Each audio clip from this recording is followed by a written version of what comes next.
What if saving a stranger's life cost you everything you had, only to give you everything you never knew you needed? Tonight, I'm going to tell you a story that will restore your faith in humanity. A story about Jonas Hale, a forgotten veteran who risked it all in a storm, lost everything by morning, and discovered that one act of courage can change two lives forever. This is completely true, and it stunned an entire town.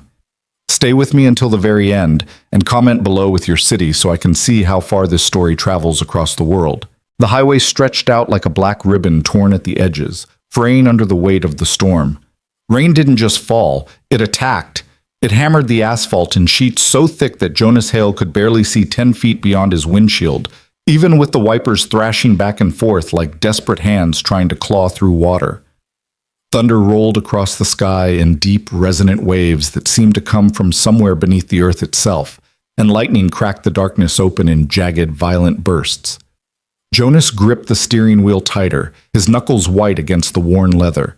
His old truck shuddered with every gust of wind that slammed into its side, threatening to push him off the road entirely. He should have left the grill an hour earlier. He knew that. But Curtis Blaine, his manager, had kept him late again, scrubbing down the kitchen, taking out trash in the pouring rain, reorganizing the walk-in freezer for the third time that week. Pointless tasks. Humiliating tasks. The kind of work designed not to improve anything, but to remind Jonas of his place. Curtis had stood in the doorway with his arms crossed, watching Jonas haul the last bag of garbage into the dumpster, rain soaking through his shirt and jeans. "You're slow tonight, Hale," Curtis had said, his voice flat and cold. "Maybe you're getting too old for this job." Jonas hadn't responded. He never did. He'd learned a long time ago that some battles weren't worth fighting, especially when you needed the paycheck more than you needed your pride. So he'd finished the work, clocked out in silence, and climbed into his truck with his dog Valor, a German shepherd with intelligent brown eyes and a calm, steady presence that had saved Jonas's life more times than he could count. Now, as the storm raged around them, Valor sat in the passenger seat, his ears pricked forward, his gaze fixed on the road ahead. The dog was perfectly still, but Jonas could feel the tension in him. The same tension Jonas felt in his own chest, a tightness that came from years of training, from instincts honed in places where hesitation meant death. "Almost home, boy," Jonas muttered, his voice barely audible over the roar of the rain. "Just a few more miles." But Valor didn't relax. If anything, the dog grew more alert, his body rigid, his breathing shallow and controlled. Jonas had seen that posture before, in Iraq, in Afghanistan, in the moments before everything went to hell. It was the posture of a dog who knew something was wrong. And then Jonas saw it. At first it was just a flicker of orange light in the distance, barely visible through the rain. He thought maybe it was a reflection, a trick of the lightning or the taillights of another car. But as he drove closer, the light grew brighter, more distinct, and Jonas felt his stomach drop. It was fire. A car. No, a sedan, dark blue or black, it was hard to tell, sat on the shoulder of the highway, its front end crumpled against a tree. Flames licked up from the hood, small at first, but growing, spreading, consuming the metal and plastic with a hungry, crackling intensity. Smoke poured into the rain-soaked air, thick and black. And even from 100 feet away, Jonas could see the driver's side door hanging open at an unnatural angle, bent and twisted from the impact. His heart slammed against his ribs. His hands moved before his mind caught up, yanking the wheel to the right, pulling the truck onto the shoulder. He didn't think about what he was doing. He didn't weigh the risks or calculate the odds. He just reacted, the way he'd been trained to react, the way his body remembered even when his mind wanted to forget. "Stay," he said to Valor, his voice sharp and commanding. The dog obeyed instantly, though Jonas could see the reluctance in his eyes. Valor wanted to follow. Valor always wanted to follow. Jonas threw open the door and jumped out into the storm. The rain hit him like a physical force, drenching him instantly, plastering his hair to his forehead and soaking through his jeans in seconds. The wind howled around him, carrying the acrid smell of burning rubber and gasoline. And Jonas's mind screamed at him to turn around, to get back in the truck, to call 911 and wait for someone else to handle it. But he didn't. He ran. His boots slipped on the wet asphalt, and he nearly went down twice, but he kept his balance, kept moving, closing the distance between himself and the burning car. The heat hit him before he reached it, a wall of scorching air that made his skin prickle and his eyes water. The flames were spreading fast now, climbing up from the engine compartment and starting to creep along the undercarriage. The gas tank couldn't be far behind.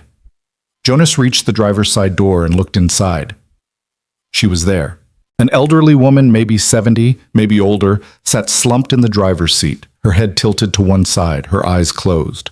Blood trickled from a cut on her forehead, and her hands were still gripping the steering wheel, her knuckles pale and tight. She was small, fragile-looking, dressed in a red coat that looked far too elegant for a night like this. Her silver hair was pinned up in a neat bun, and even unconscious, there was something dignified about her, something that spoke of a life lived with purpose and grace. "Ma'am," Jonas shouted, leaning into the car. "Ma'am, can you hear me?" No response. He reached for her shoulder and shook gently. "Ma'am, you need to wake up. We have to get you out of here." Her eyelids fluttered. A soft groan escaped her lips. Slowly, painfully, she turned her head toward him and her eyes opened, pale blue, sharp, filled with confusion and fear. "What? Where?" Her voice was weak, trembling. "You were in an accident," Jonas said, keeping his voice calm and steady. "Your car's on fire. I need to get you out. Can you move?" She blinked, trying to focus, and then her gaze drifted to the windshield, to the flames dancing just beyond the glass. Her eyes went wide and she gasped, her hands clutching at the steering wheel as if it were the only thing keeping her anchored to reality. "No," she whispered. "No, no, no."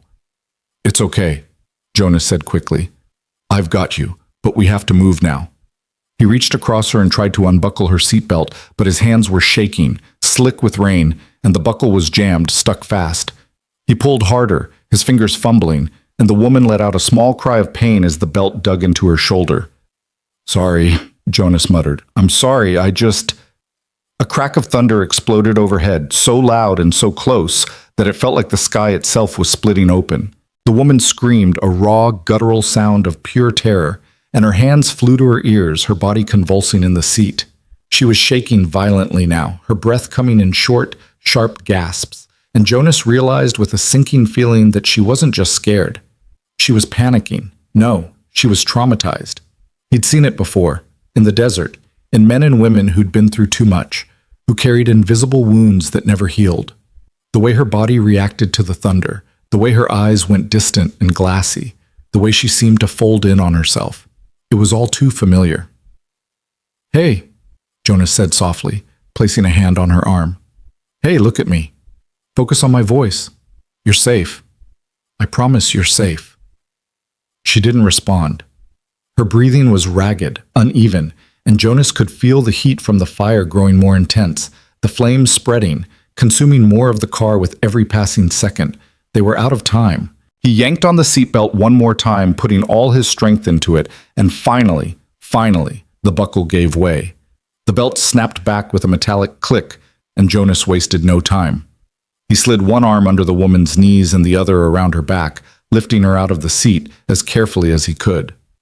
She was lighter than he expected, almost weightless, and as he pulled her free from the wreckage, she let out another soft groan, her head lolling against his shoulder.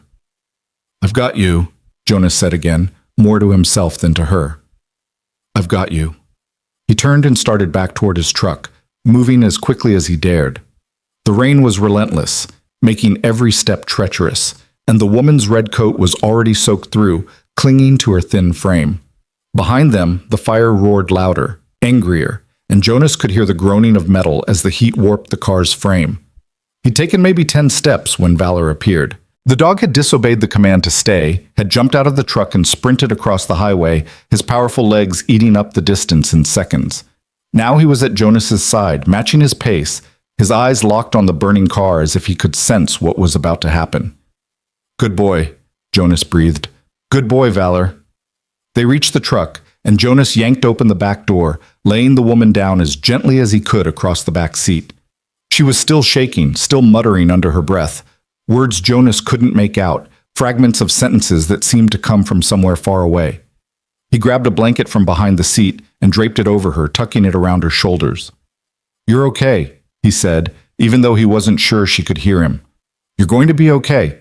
Valor jumped into the truck beside her, positioning himself protectively at her feet, and Jonas slammed the door shut. He turned back toward the burning car, intending to see if there was anything else he could salvage. Anything that might help identify the woman or... The explosion was instantaneous. One moment the car was burning, the next it was gone, replaced by a ball of orange and yellow flame that erupted into the night sky with a deafening roar. The shockwave hit Jonas like a punch to the chest, knocking him backward, and he stumbled, nearly falling, his ears ringing from the blast. Heat washed over him, searing and intense, and for a few seconds he couldn't hear anything, couldn't think anything, could only stand there and stare at the inferno where the car had been. And then his training kicked in again, and he turned and ran back to the truck. He climbed into the driver's seat, his hands still shaking, and glanced in the rear-view mirror. The woman was lying in the back seat, her eyes closed, Valor pressed against her side. She looked so small, so fragile, and Jonas felt a wave of something he couldn't quite name. Relief, maybe, or fear, or just the overwhelming realization of how close they'd all come to dying. He grabbed his phone and dialed 911.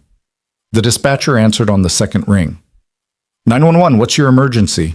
There's been a car accident on Highway 12, about 2 miles south of the Miller Road exit, Jonas said, forcing his voice to stay calm. Single vehicle crashed into a tree. The car's on fire. Well, it was. It just exploded. I pulled the driver out, an elderly woman. She's conscious but disoriented. She needs an ambulance. Is she injured? She's got a cut on her forehead, maybe a concussion. I don't know what else. She's in shock. An ambulance is on the way, the dispatcher said. Stay on the line with me. Jonas nodded, even though the dispatcher couldn't see him. He looked back at the woman again, and this time her eyes were open, staring up at the ceiling of the truck. She turned her head slowly, her gaze finding Jonas in the rearview mirror. "You saved me," she said, her voice barely above a whisper. Jonas swallowed hard. It was the right thing to do. "What's your name?" "Jonas. Jonas Hale." She closed her eyes again, a faint smile touching her lips. "Evelyn," she murmured. "My name is Evelyn Marrow." The ambulance arrived 12 minutes later, lights flashing, sirens wailing, cutting through the storm like a lifeline. 2 paramedics jumped out, efficient and practiced, and Jonas stepped aside as they loaded Evelyn onto a stretcher. She was awake now, more alert, and she kept looking back at Jonas as they wheeled her toward the ambulance. "Thank you," she said again, her voice stronger this time. "Thank you, Jonas." He nodded but didn't say anything. What was there to say? One of the paramedics, a young woman with kind eyes, paused as she passed him. "You did good," she said quietly. Another minute and she wouldn't have made it. Jonas just nodded again. He felt numb, hollowed out, like all the adrenaline that had been keeping him upright had suddenly drained away, leaving nothing but exhaustion in its wake. The ambulance doors closed and the vehicle pulled away, disappearing into the rain and darkness. Jonas stood there for a moment, watching it go, and then he climbed back into his truck. Valor was still in the back seat, his head resting on the blanket Jonas had used to cover Evelyn. The dog looked up at him, and Jonas could swear he saw something like understanding in those brown eyes. "Come on, boy," Jonas said softly. "Let's go home." He drove slowly, carefully, the storm still raging around them. By the time he pulled into the driveway of his small rented house on the edge of town, it was nearly 3 in the morning. He was soaked to the bone, shivering from cold and shock, and every muscle in his body ached. He didn't sleep. He sat on the edge of his bed, Valor curled up at his feet, and stared at the wall. His mind kept replaying the night, the fire, the explosion, the way Evelyn had looked at him with those pale blue eyes and said thank you. He thought about Curtis Blaine, about the way his manager had kept him late, about the petty cruelty that had put him on that highway at that exact moment. If he'd left even 10 minutes earlier, he wouldn't have been there. Evelyn Marrow would have burned alive in that car, and no one would have known. It felt like fate, or luck, or maybe just the universe's way of reminding him that sometimes the worst moments lead to the most important ones. At 6:30, Jonas's alarm went off. He silenced it with a groan, dragged himself out of bed, and got ready for work. His shift started at 7, and Curtis didn't tolerate lateness. But when Jonas pulled into the parking lot of the grill at 7:15, 15 minutes late because he'd had to stop for gas and his hands had been shaking so badly he could barely hold the nozzle, Curtis was already waiting for him. The manager stood in the doorway, arms crossed, his face hard and expressionless. Jonas felt his stomach sink. "You're late," Curtis said flatly. "I know," Jonas replied, climbing out of the truck. "I'm sorry. I had a rough night. There was an accident on the highway, and I don't care." Jonas stopped. "What?" Curtis stepped forward, his eyes cold and calculating. "I don't care about your excuses, Hale. You're late. Again. And I'm done dealing with it." "Curtis, I saved someone's life last night. I pulled a woman out of a burning car. I didn't get home until 3 in the morning, and I still showed up." "You're fired." The words hung in the air like a slap. Jonas stared at him, unable to process what he was hearing. You're firing me?" "That's right." Curtis's voice was flat, devoid of emotion. "Pack up your locker and get out. You're done here." "Curtis, come on. Be reasonable. I've worked here for 2 years. I've never missed a shift, never caused trouble. One night, one accident, and you're just going to throw me out?" "I'm not arguing with you, Hale. You're fired. Leave now, or I'll call the cops and have you escorted off the property." Jonas felt something crack inside him, something that had been holding him together for a long time. He wanted to shout, to argue, to demand that Curtis listen to reason, but he didn't. He just stood there, his fists clenched at his sides, his jaw tight, and nodded slowly. "Fine," he said quietly. "Fine." He turned and walked back to his truck. Valor was watching him through the window, his ears pricked forward, and Jonas could see the concern in the dog's eyes. He climbed into the driver's seat and sat there for a moment, his hands gripping the steering wheel, his breath coming in short, shallow bursts. He'd saved a woman's life, and it had cost him everything. The next few days passed in a blur. Jonas spent most of his time at home, sitting on his couch, staring at the television without really seeing it. He'd filed for unemployment, but the process was slow, and his savings were almost non-existent. He'd been living paycheck to paycheck for years, scraping by on the meager wages from the grill, and now even that was gone. Valor stayed close, as he always did.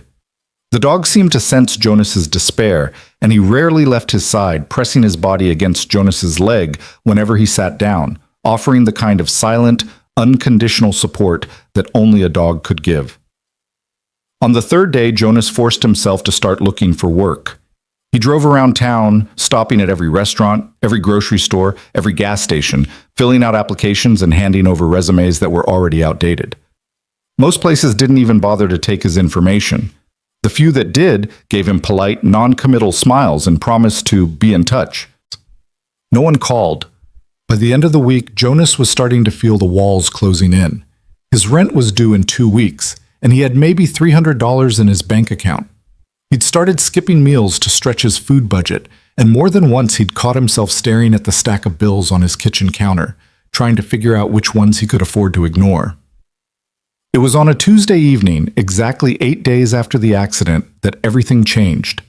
Jonas was sitting on his porch, watching the sun set over the hills, when a black sedan pulled into his driveway. It was sleek and expensive looking, the kind of car that didn't belong in his neighborhood. And for a moment, Jonas thought maybe it was lost, that the driver would realize their mistake and turn around. But the car didn't turn around. It stopped, and the driver's side door opened, and a woman stepped out. Evelyn Marrow. She looked different than she had that night on the highway. Her silver hair was down now, falling in soft waves around her shoulders, and she was wearing a simple black dress and a cream-colored shawl.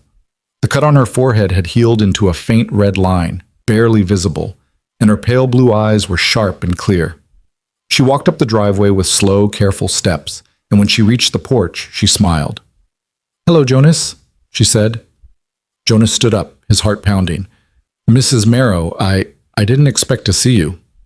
"I know," she said gently. "I'm sorry for dropping by unannounced. I hope I'm not intruding." No, not at all." Jonas gestured to the chair beside him.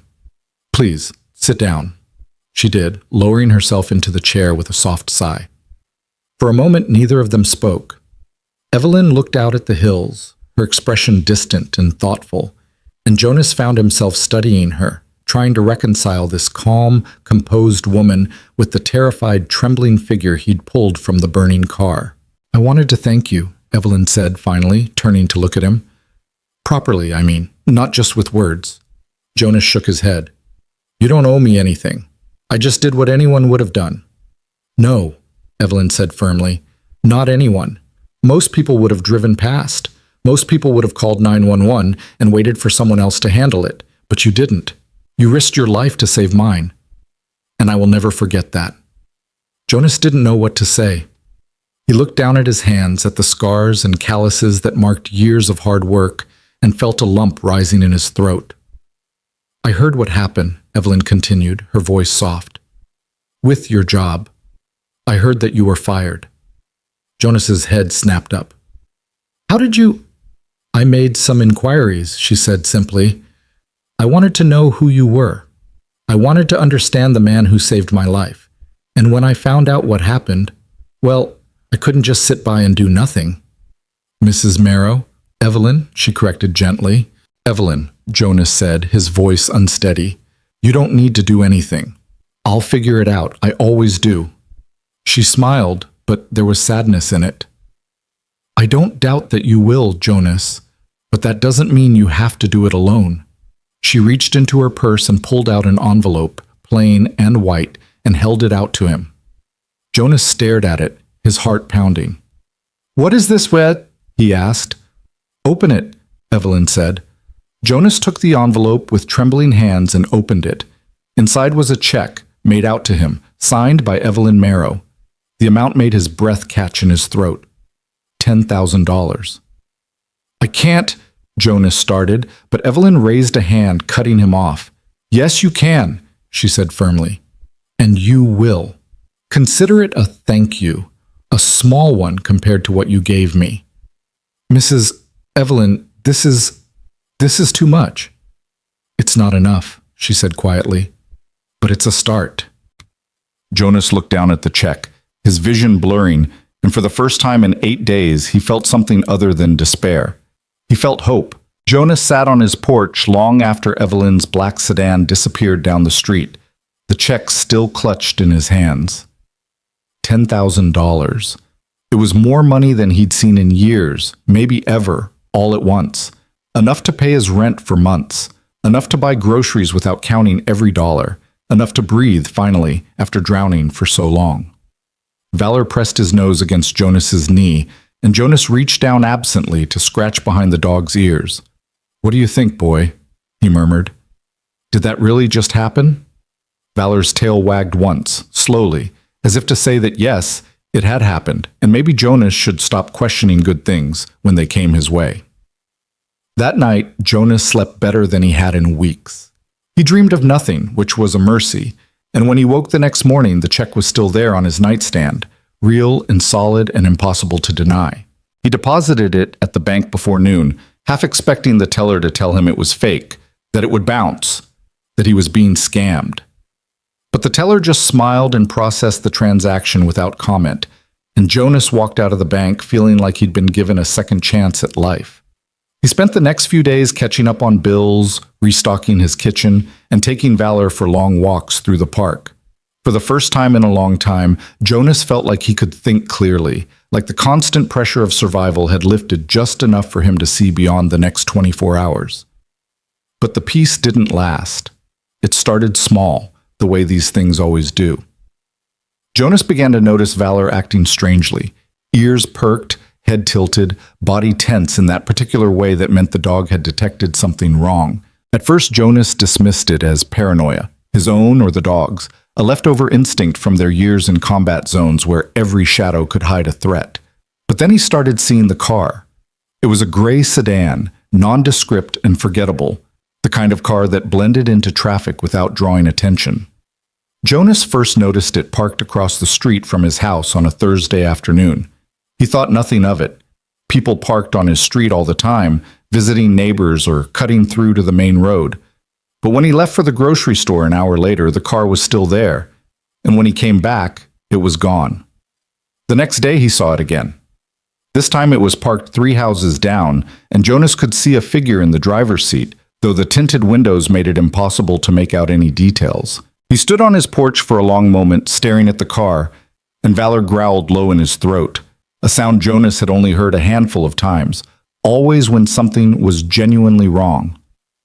"Easy, boy," Jonas said quietly, though his hand had moved instinctively to Valor's collar, holding the dog close. The car didn't move. The figure inside didn't get out.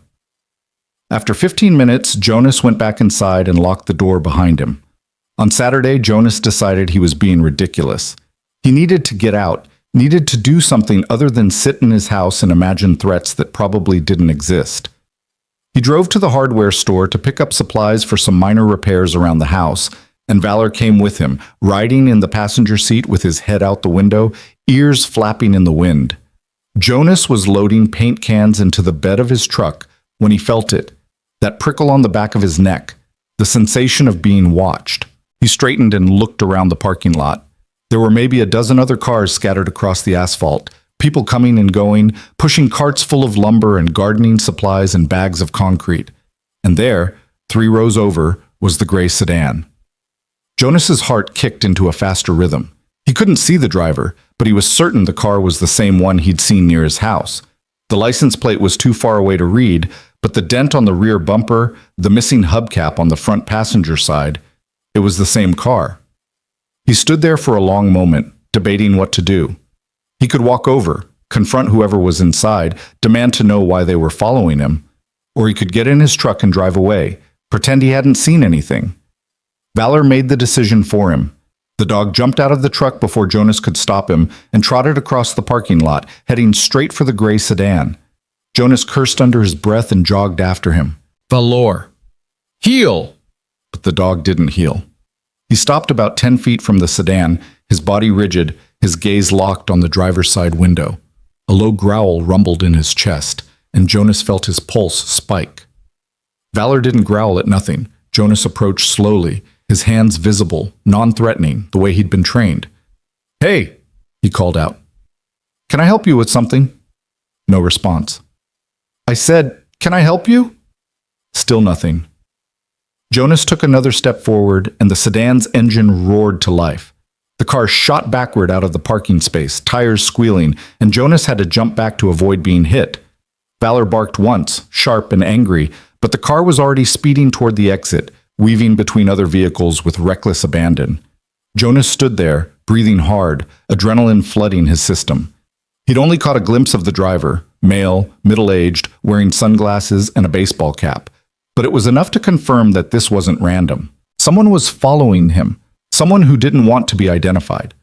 He drove home with one eye on the rear-view mirror, his jaw tight, his mind racing.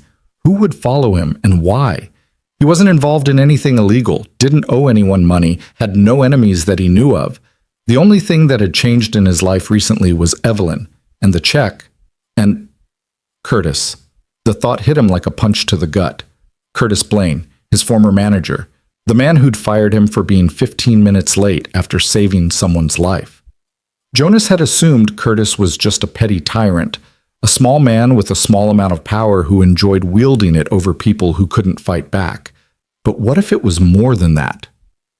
Jonas pulled into his driveway and sat in the truck for a moment, thinking. Curtis had been so quick to fire him, so eager to get him out of the building. At the time, Jonas had chalked it up to general hostility, but now he wondered if there was something else going on, something he'd missed. He spent the rest of the weekend on edge, jumping at every sound, checking the windows every few minutes to see if the gray sedan had returned. It hadn't, but that didn't make him feel any better. If anything, the absence was worse than the presence, because it meant whoever was watching him was being more careful now. On Monday morning, Jonas's phone rang. The number was unfamiliar, local, but not one he recognized. He hesitated, then answered. "Hello? Jonas Hale?" The voice on the other end was male, professional, unfamiliar. "Yeah, who's this?" "My name is Richard Pemberton. I'm an attorney. I'm calling on behalf of Evelyn Marrow." Jonas's grip on the phone tightened. "Is she okay?" "She's fine," Pemberton said quickly. "I apologize. I didn't mean to alarm you. She asked me to reach out to you regarding a legal matter. Would you be available to meet at my office this afternoon? What kind of legal matter? I'd prefer to discuss it in person, if that's all right with you. It won't take long. Jonas hesitated. Every instinct he had was screaming at him to be cautious, to ask more questions, to not walk blindly into a situation he didn't understand. But this was Evelyn's attorney. Evelyn, who had given him $10,000 and asked for nothing in return. Evelyn, who had thanked him with tears in her eyes. Yeah, Jonas said finally. Yeah, I can be there. What's the address? Pemberton gave him the address of an office building downtown, and they agreed to meet at 2 o'clock. Jonas hung up and stood there for a moment, staring at his phone, trying to make sense of what was happening. At 1:30, he loaded Valor into the truck and drove downtown. The attorney's office was on the third floor of a modern glass building, all sleek lines and polished surfaces that made Jonas feel out of place in his worn jeans and faded jacket. A receptionist with perfect hair and a polite smile directed him to a conference room where Richard Pemberton was waiting. Pemberton was in his 50s with silver hair and wire-rimmed glasses, wearing a suit that probably cost more than Jonas made in a month. He stood when Jonas entered and extended his hand. Mr. Hale, thank you for coming.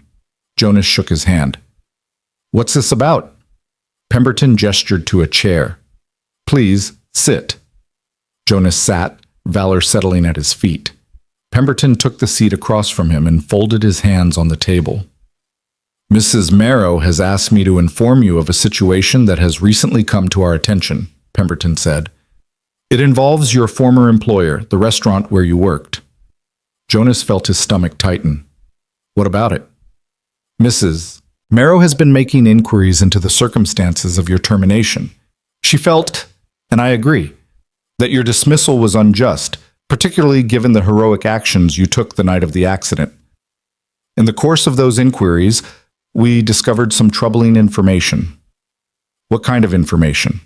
Pemberton opened a folder and slid a photograph across the table. It was a still image from what looked like security camera footage, showing the interior of the restaurant. Jonas recognized it immediately. It was the kitchen where he'd worked for 2 years. But something about the image was off. The timestamp in the corner read 2 weeks ago, but Jonas didn't recognize the scene. The kitchen was a mess, equipment scattered, and there was a figure in the frame that looked like him, but... That's not me, Jonas said slowly. We know, Pemberton said. The footage has been doctored. Someone has digitally inserted your likeness into several videos from the restaurant's security system. In these videos, you appear to be engaging in erratic, aggressive behavior, yelling at coworkers, throwing equipment, acting in ways that could be construed as threatening or unstable. Jonas stared at the photograph, his blood running cold. Who would do that? We believe it was Curtis Blaine, your former manager. Mrs. Marrow hired a private investigator to look into Mr. Blaine's activities, and we've uncovered evidence that he has been creating and distributing these falsified videos, presumably to justify your termination and to damage your reputation. Why? Jonas's voice came out hoarse. Why would he go to all that trouble? Pemberton leaned back in his chair. That's what we're still trying to determine. It's possible Mr. Blaine simply has a personal vendetta against you. Or there may be something else going on, something more complicated. Either way, what he's doing is illegal, and Mrs. Marrow wants to help you pursue legal action against him. Jonas's mind was spinning. Falsified videos, a vendetta. It explained so much. Curtis's eagerness to fire him, the way he'd been so cold and dismissive, the sense Jonas had that there was something more going on beneath the surface, and it explained the gray sedan. Someone's been following me, Jonas said abruptly. A gray car. I've seen it near my house in parking lots. The driver won't show his face. Pemberton's expression darkened. We suspected as much. Mr. Blaine appears to be escalating. I would strongly recommend you exercise caution, Mr. Hale. If he's willing to fabricate evidence against you, there's no telling what else he might do. Jonas felt anger rising in his chest, hot and fierce. For 2 years he'd worked for Curtis Blaine, had swallowed his pride and done every degrading task the man had thrown at him, and this was how Curtis repaid him. Not just by firing him, but by trying to destroy his reputation, by stalking him, by turning Jonas's life into a nightmare. What can I do? Jonas asked. For now, document everything. If you see the gray sedan again, take photographs, write down the license plate number. Don't confront whoever is driving it. Let us handle that. And most importantly, keep yourself safe. Mrs. Marrow is very concerned about your well-being." Jonas nodded slowly. "Tell her thank you for everything." "You can tell her yourself," Pemberton said with a small smile. "She's asked to see you, actually. She'd like you to come to her home for dinner tomorrow evening, if you're available." "I'll be there," Jonas said without hesitation. He left the office feeling like the ground had shifted beneath his feet. The world he thought he understood, the simple, straightforward world where he was just an unlucky guy who'd lost his job, was gone, replaced by something darker and more complicated. Curtis Blaine wasn't just a bad boss. He was dangerous. That night, Jonas couldn't sleep. He lay in bed with Valor curled up beside him, staring at the ceiling, his mind churning through everything Pemberton had told him. The falsified videos, the stalking, the deliberate, calculated cruelty of it all. At 2 in the morning, Valor's head shot up. The dog's ears were pricked forward, his body tense, and Jonas felt his heart start to pound. "What is it, boy?" Valor jumped off the bed and trotted to the window, a low growl building in his throat. Jonas got up and moved to the window, careful to stay to the side, out of sight. He peered through the curtain. The gray sedan was parked across the street. Jonas's breath caught. The car was dark, no lights on, but he could make out the shape of someone in the driver's seat. As he watched, the driver's side door opened and a figure stepped out. It was too dark to see clearly, but Jonas could make out the general shape. Male, average height, wearing dark clothing. The figure stood beside the car for a moment, looking toward Jonas's house, and then started walking across the street. Every muscle in Jonas's body tensed. This was it. Whatever Curtis, or whoever this was, had planned, it was happening now. Jonas moved quickly and quietly, grabbing his phone and pulling up the camera app. He positioned himself near the front door, Valor at his side, and waited. He could hear footsteps on the porch, slow and deliberate, and then the sound of something scraping against the wood, someone trying the doorknob. The door was locked, thank God, but the scraping continued, and Jonas realized with a jolt of alarm that whoever was out there was trying to pick the lock.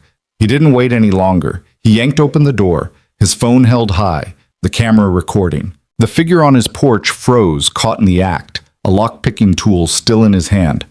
For a split second, Jonas got a clear look at the man's face. Middle-aged, clean-shaven, eyes wide with surprise, and then the man spun and ran. Jonas lunged after him, but Valor was faster. The dog shot past Jonas like a missile, closing the distance in 3 powerful strides, and leaped at the fleeing figure. Valor's jaws clamped down on the man's sleeve, dragging him off balance, and the man went down hard on the front lawn, cursing and flailing. "Get him off me! Get him off!" Jonas walked down the porch steps slowly, his phone still recording. "Valor, hold!" The dog obeyed, keeping his grip on the man's arm but not biting harder, just pinning him in place. The man was breathing hard, his face twisted with fear and anger, and Jonas recognized him now. It was Curtis Blaine. "You," Jonas said, his voice cold and flat. "What the hell are you doing here, Curtis?" Curtis struggled against Valor's grip, but the dog didn't budge. "Let me go, Hale. This is assault. I'll sue you." "You broke into my property, or tried to. I've got it all on video." Jonas held up his phone. "And I've got you on camera following me for the past week. What were you planning to do, Curtis? Plant something in my house? Stage another fake video?" Curtis's face went pale. "I don't know what you're talking about." "Yeah, you do. My attorney showed me the videos you faked, the ones where you made me look unstable." "What's the matter, Curtis? Firing me wasn't enough? You had to try to destroy my life?" "You don't understand. Then explain it to me." Curtis's jaw worked, and for a moment Jonas thought he might actually tell the truth. But then the man's expression hardened, and he spat. "You ruined everything. You think you're some kind of hero? You're nothing. You're a washed-up vet who can't hold down a job, and I was doing you a favor by employing you in the first place." Jonas felt anger surge through him, hot and fierce, but he kept his voice calm. "I worked harder than anyone in that kitchen. I never complained, never caused problems. And when I saved someone's life, you fired me for it. So yeah, Curtis, I do think I'm a hero. Compared to you, anyway." He pulled out his phone and dialed 911. Curtis's eyes widened. "What are you doing?" Calling the police. You're trespassing, and you tried to break into my house. I'm pretty sure that's illegal. Wait, Hale, don't. But Jonas was already talking to the dispatcher, calmly explaining the situation, giving his address. Curtis struggled against Valor's grip again, but the dog held firm, and after a moment Curtis went limp, defeated. The police arrived 10 minutes later, 2 officers in a patrol car, their lights flashing red and blue across the quiet street. Jonas explained what had happened, showed them the video on his phone, and handed over the lockpicking tool that Curtis had dropped on the porch. The officers listened, took notes, and then placed Curtis in handcuffs. "You're making a mistake," Curtis said as they led him to the patrol car. "This isn't over, Hale, you hear me? This isn't over." Jonas didn't respond.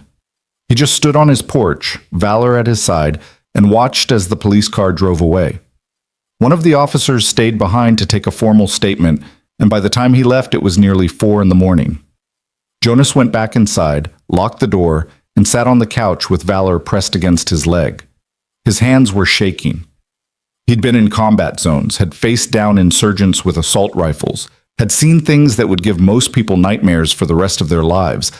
But this felt different. This was personal. This was someone actively trying to hurt him, not because of war or duty or ideology, but out of spite and cruelty.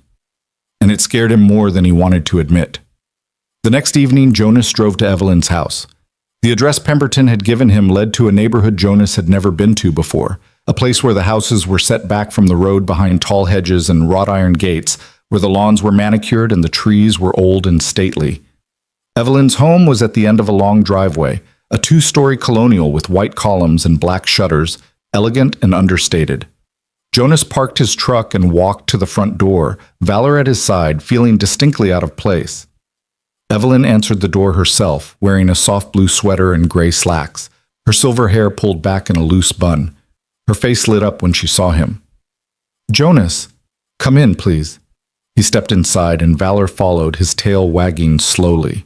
The interior of the house was warm and inviting, filled with antique furniture and bookshelves that lined the walls from floor to ceiling. It smelled like fresh bread and something savory cooking in the kitchen. "I heard about what happened last night," Evelyn said, leading him into a sitting room. "Richard called me this morning. Are you all right?" "I'm fine," Jonas said, though he wasn't sure that was entirely true. "Curtis is in custody. That's what matters." Evelyn nodded, but her expression was troubled. "I'm so sorry, Jonas. I feel responsible for all of this. If I hadn't given you that check, if I hadn't asked Richard to investigate—" "Don't," Jonas interrupted gently. "None of this is your fault. Curtis was the one who chose to do what he did. And honestly, if you hadn't helped me, I might never have known what he was up to. I'd still be out there thinking I was just unlucky, that I deserved to be fired." Evelyn smiled, though her eyes were bright with emotion. "You're a good man, Jonas Hale. Better than you know." They had dinner together, just the 2 of them, in a small dining room that overlooked the garden. Evelyn had made roast chicken and vegetables, simple but delicious, and as they ate, they talked about small things: Valor's training, the books on Evelyn's shelves, the changes in the town over the years. It felt easy, comfortable, like they'd known each other for much longer than a few weeks. After dinner, they moved to the sitting room and Evelyn poured them each a glass of wine. Jonas rarely drank, but he accepted it gratefully, and they sat in companionable silence for a while, watching the fire crackle in the hearth.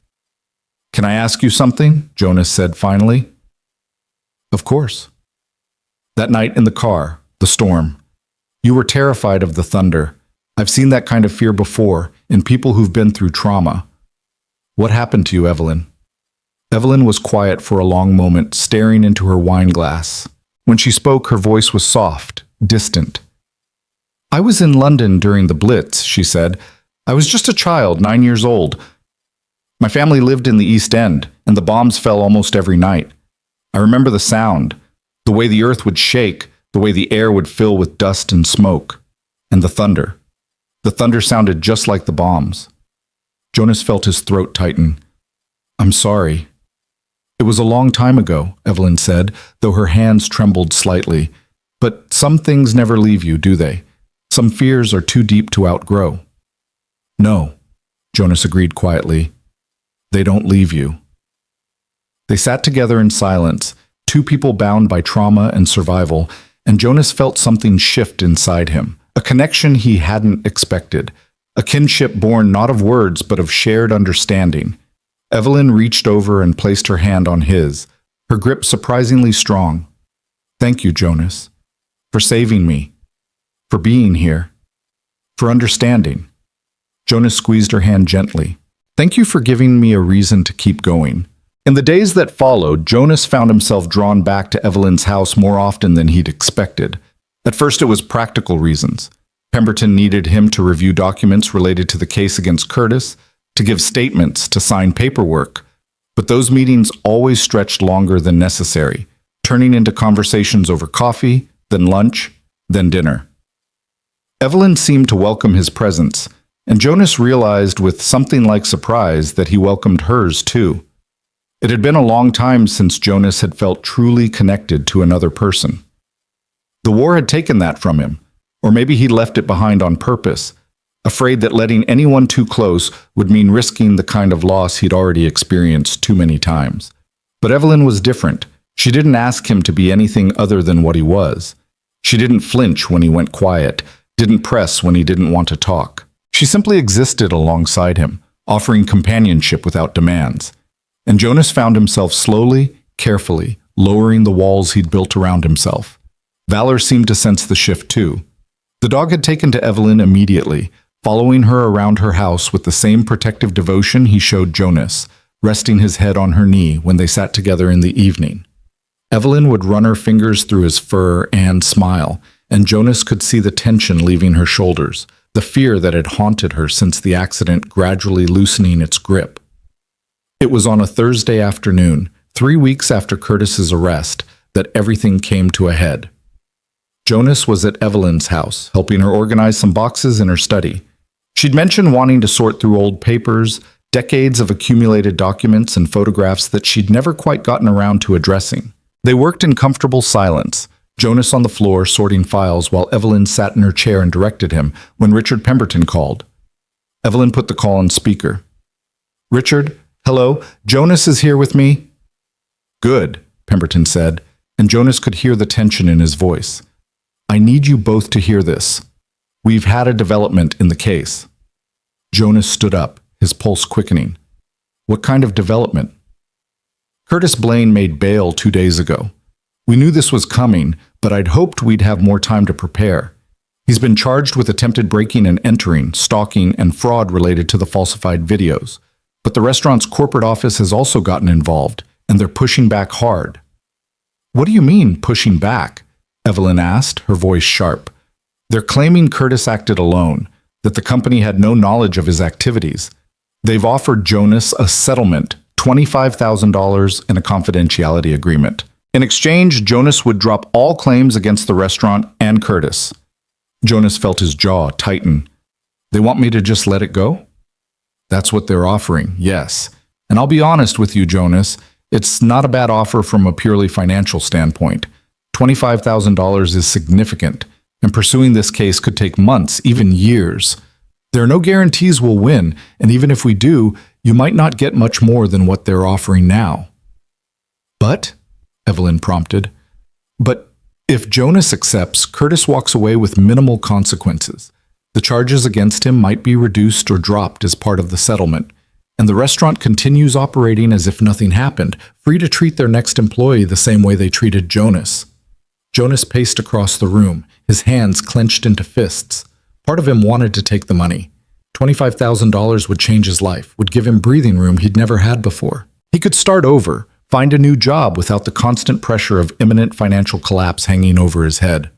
But the thought of Curtis Blaine walking away unpunished made his stomach turn.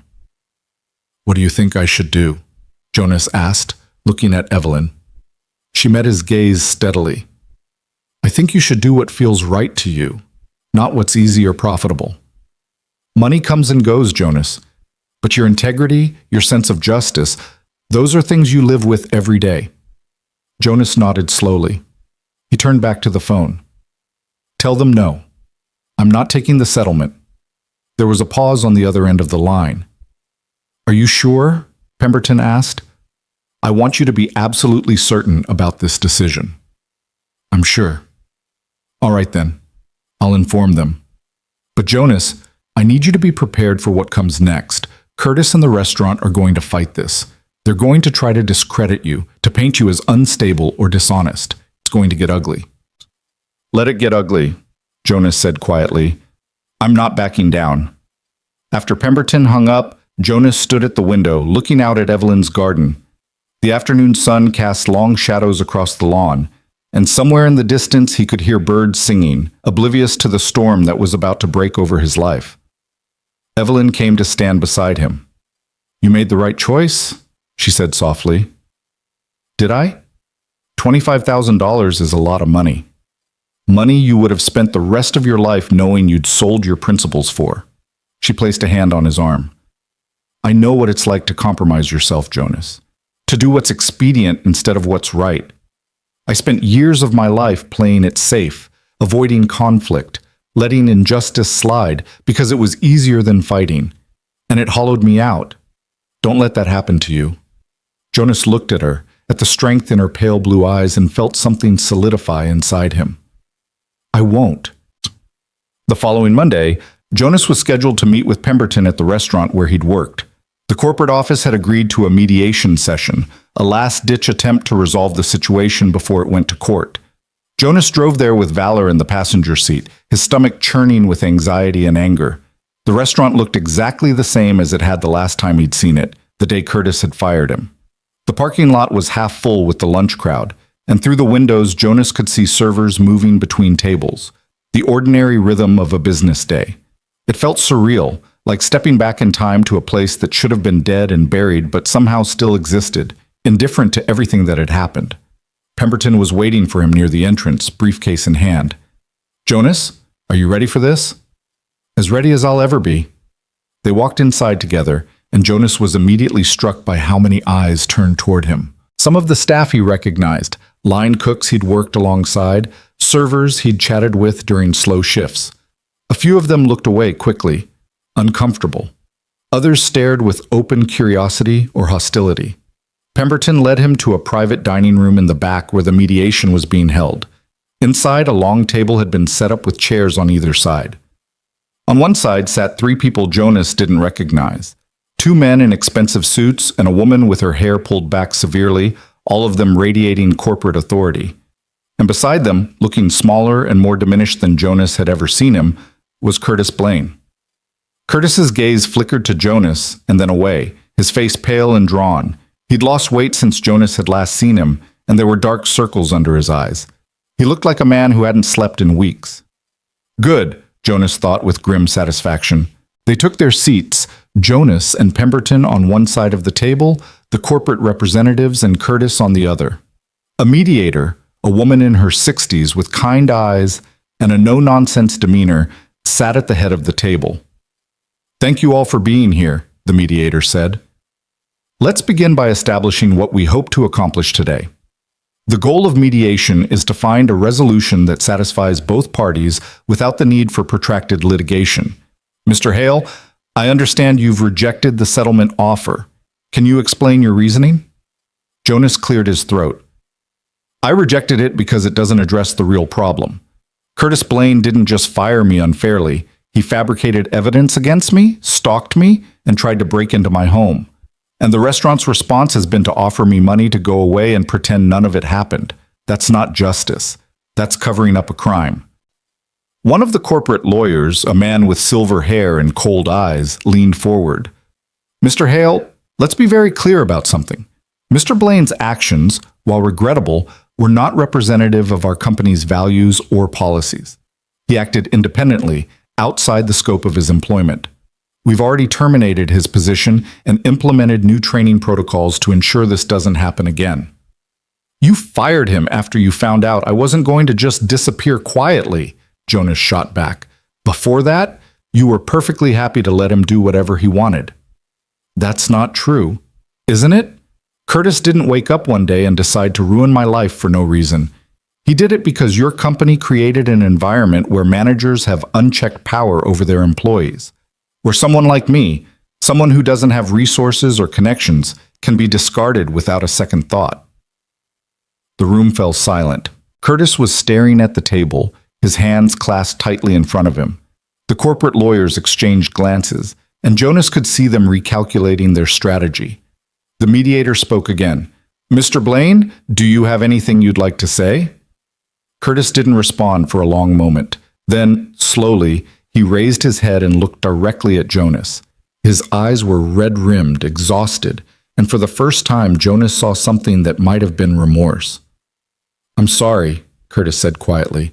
"I'm sorry for what I did to you. You didn't deserve any of it." Jonas felt his anger waver, just slightly. "Then why did you do it?" Curtis's jaw worked. "Because I was scared. The regional manager had been on me for months about productivity, about costs, about everything. He told me if I didn't improve the numbers, I'd be out. And you were always so calm, so competent. The staff liked you. I thought if I got rid of you, I could bring in someone cheaper, someone who wouldn't make me look bad by comparison." He laughed bitterly. "Stupid, right? I destroyed someone's life to save my own pathetic career. And the videos? The stalking? I panicked. After I fired you, I realized you might sue, might cause problems. So I started trying to build a case against you to make it look like you were the problem, not me. I wasn't thinking clearly. I just kept digging myself deeper and deeper until..." He broke off, his voice cracking. "Until I became someone I don't even recognize." Jonas stared at him, trying to reconcile this broken, apologetic man with the cold-eyed manager who had humiliated him, who had made his life hell.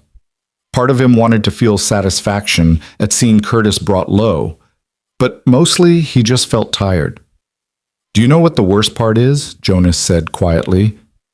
"I would have forgiven you. If you just admitted you made a mistake, if you'd apologized and tried to make things right, I would have moved on. But instead you tried to destroy me. And for what? To protect yourself from consequences you brought on yourself?" Curtis didn't answer. He just sat there, his shoulders slumped, defeated. The corporate lawyer cleared his throat. "Mr. Hale, given Mr. Blaine's apology, would you be willing to reconsider the settlement? We could increase the amount to $30,000. "No," Jonas interrupted. "I don't want your money. I want accountability. I want Curtis to face real consequences for what he did. And I want your company to change the way it treats employees so this doesn't happen to someone else.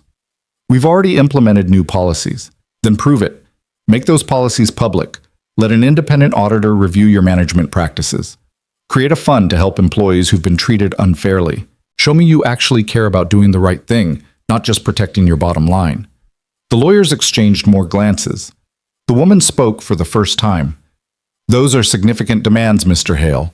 We'd need time to discuss them with our board." "Then take your time," Jonas said. "I'm not going anywhere." The mediation ended without resolution. Pemberton seemed pleased as they walked back to the parking lot. "You handled that well," he said. "You didn't let them intimidate you, and you made it clear this isn't just about money.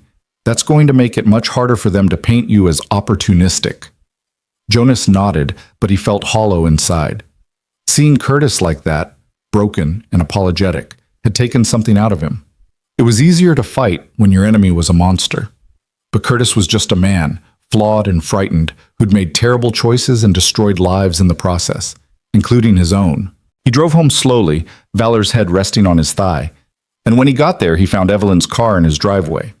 She was sitting on his porch, a basket beside her. "I thought you might need some company," she said as he approached. "And I brought dinner, nothing fancy, just sandwiches and soup, but it's warm." Jonas felt something in his chest loosen. "Thank you." They ate together on his porch, watching the sun set over the hills, and Jonas told her everything that had happened at the mediation. Evelyn listened without interrupting, and when he finished, she was quiet for a moment. "Do you think he meant it?" she asked. "Curtis's apology?" "I think he regrets what he did. Whether that's the same as being truly sorry, I don't know." Evelyn nodded slowly. Regret and remorse are different things. Regret is about consequences. Remorse is about understanding the harm you caused and wanting to make amends. Curtis may be feeling both, or he may just be afraid of going to prison. Does it matter which? To him? Maybe. To you? She looked at Jonas intently. No. What matters is that you're standing up for yourself. For your dignity. That takes courage, Jonas. More courage than most people have. They sat in silence for a while, and then Evelyn spoke again, her voice softer. Can I tell you something about why I've been helping you? You don't have to explain. I want to. She set down her soup bowl and folded her hands in her lap. After my husband died 10 years ago, I lost myself for a while. I had his money, his foundation, his legacy, but I didn't have a purpose. I didn't have anything that felt meaningful. I went through the motions, attended charity events, wrote checks, did all the things people expected of me, but inside I was empty. Jonas listened, his attention fully on her. The night you saved me, Evelyn continued, I wasn't just escaping the fire. I was escaping my own life. I'd been driving in that storm on purpose, taking risks I shouldn't have taken, because part of me didn't care what happened. And then you appeared. This stranger who risked everything to pull me out of that car, who saw me as someone worth saving when I'd stopped seeing myself that way. Her eyes were bright with unshed tears. You gave me back my life, Jonas. Not just physically, but in every way that matters. And helping you, standing beside you in this fight, it's given me a purpose again. So really, I should be thanking you. Jonas felt his throat tighten. He reached over and took her hand, squeezing gently. We saved each other then. Yes, Evelyn said, smiling through her tears. I think we did.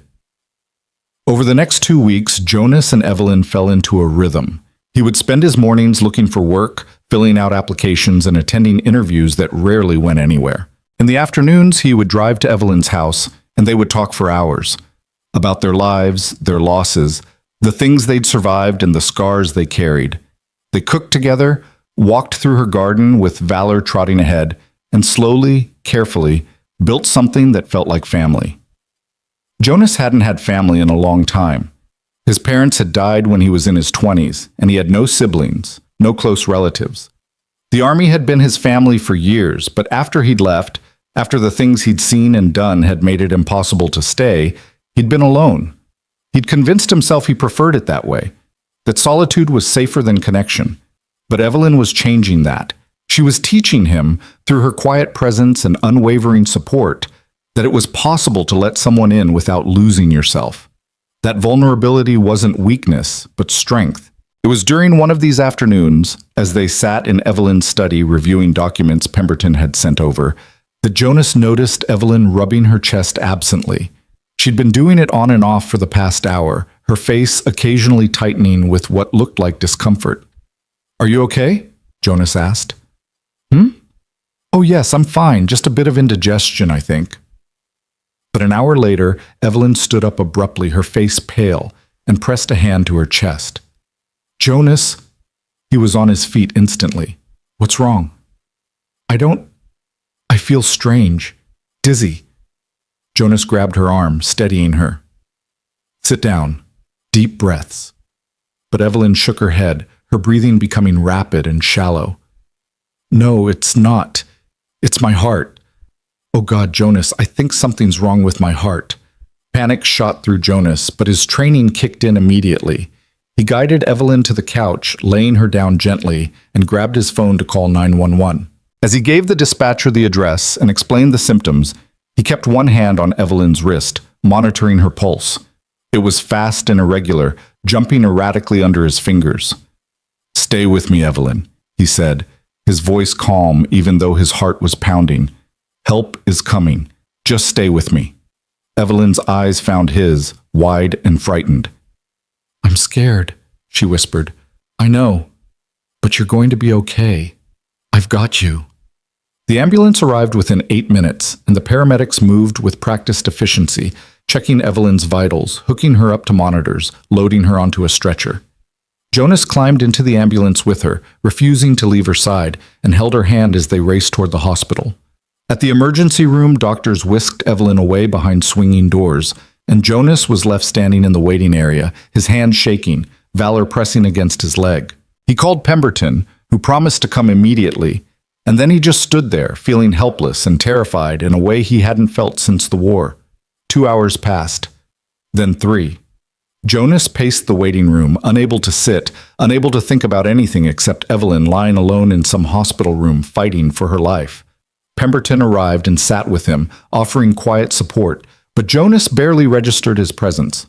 Finally, a doctor emerged, a woman in her 40s with tired eyes. "Are you here for Evelyn Marrow?" Jonas nodded, his throat too tight to speak. "She's stable," the doctor said, and Jonas felt his knees nearly buckle with relief. "She's had what we call a cardiac event.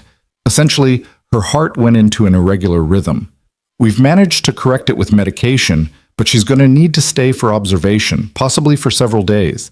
She has a pre-existing heart condition that we weren't aware of, something that's been slowly worsening over time." "Is she going to be okay?" Jonas managed. "With proper treatment and monitoring, yes. But this was a serious warning. She's going to need to make some significant lifestyle changes, and she'll be on medication for the rest of her life." The doctor paused.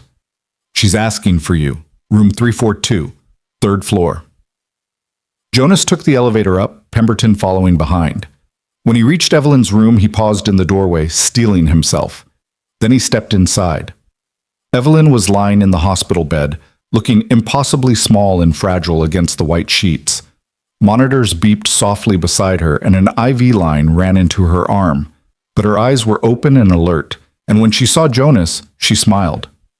"There you are," she said, her voice weak but steady. "I was worried you'd left." Jonas crossed the room and took her hand. "I'm not going anywhere. The doctor says I have a faulty heart. Apparently it's been faulty for quite some time, and I've just been ignoring the symptoms."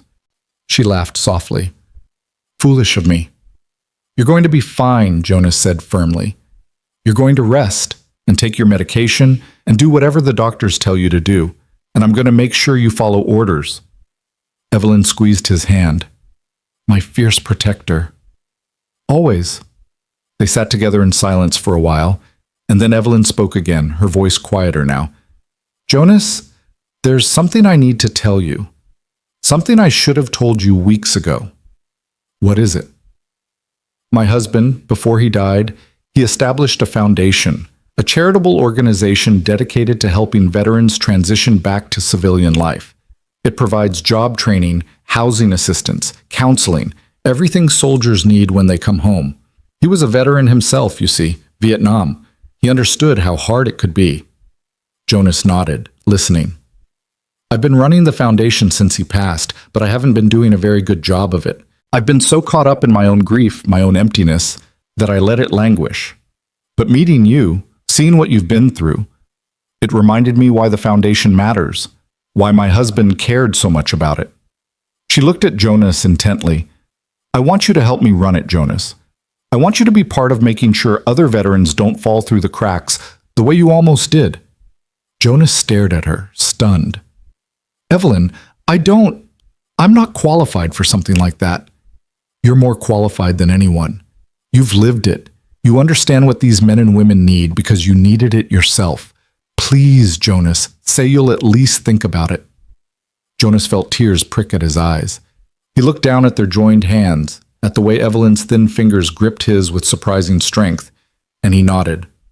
"I'll think about it," he said, "but right now you need to focus on getting better." Evelyn smiled. "Deal." Evelyn spent 5 days in the hospital, and Jonas spent nearly every waking hour by her side. He slept in the uncomfortable chair next to her bed, ate cafeteria food that tasted like cardboard, and learned more about heart conditions than he'd ever wanted to know. Valor stayed with Pemberton during the days, but every evening the attorney would bring the dog to the hospital, and the staff looked the other way when Jonas sneaked him up to Evelyn's room.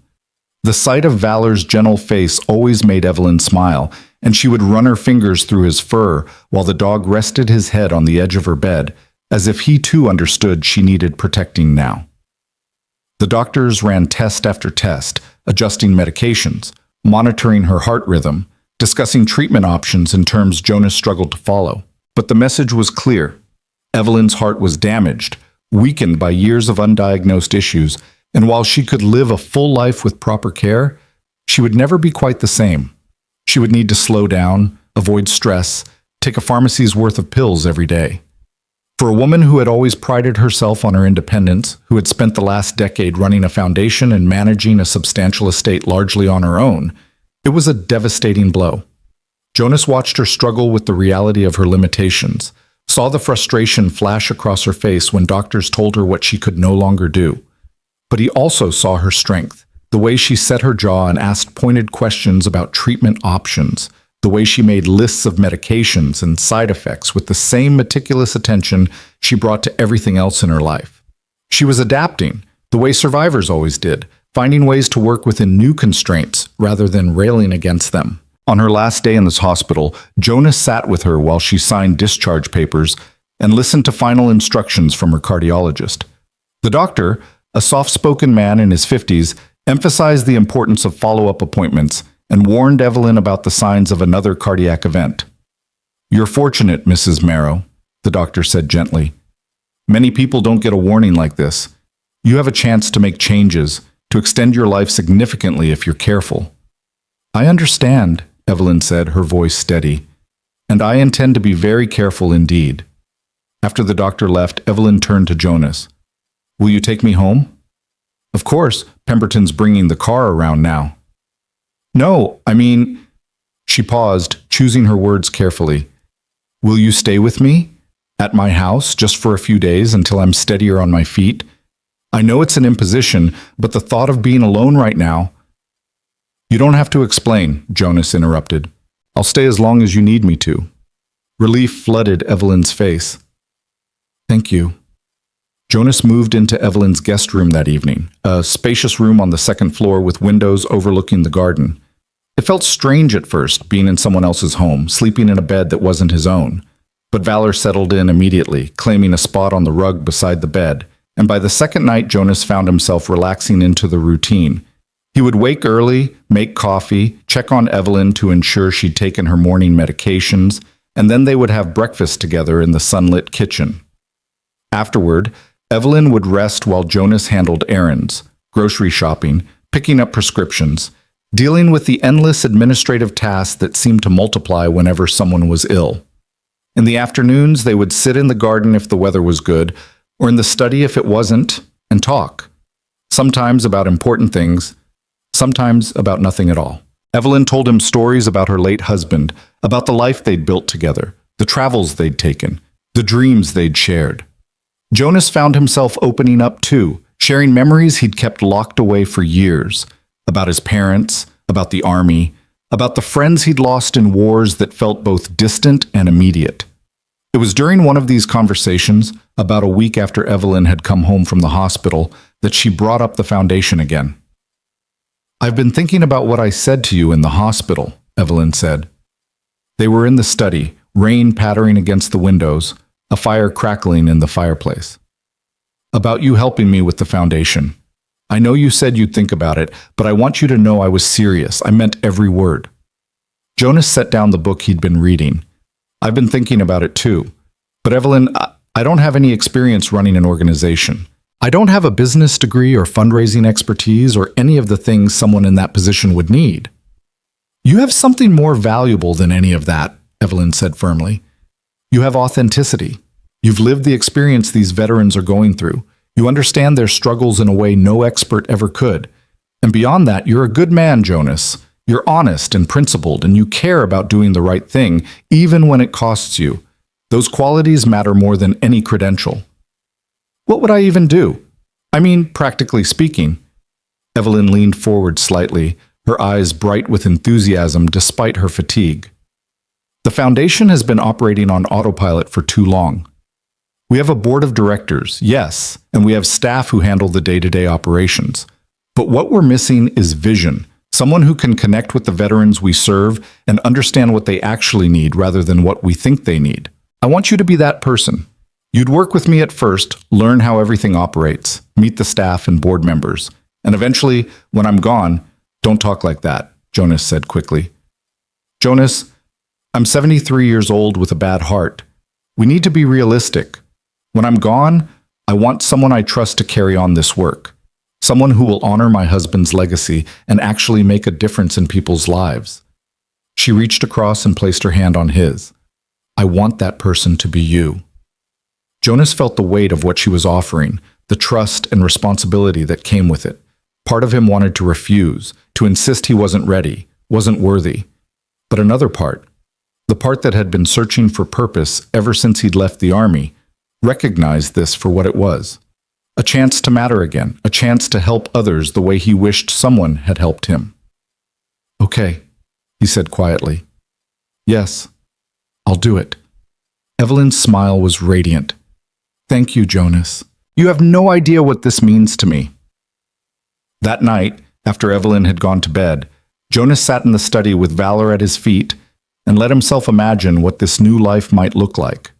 Working with veterans, helping them find jobs and housing and hope. Building something meaningful instead of just surviving day to day. It felt like a gift he didn't deserve, but one he was determined to earn.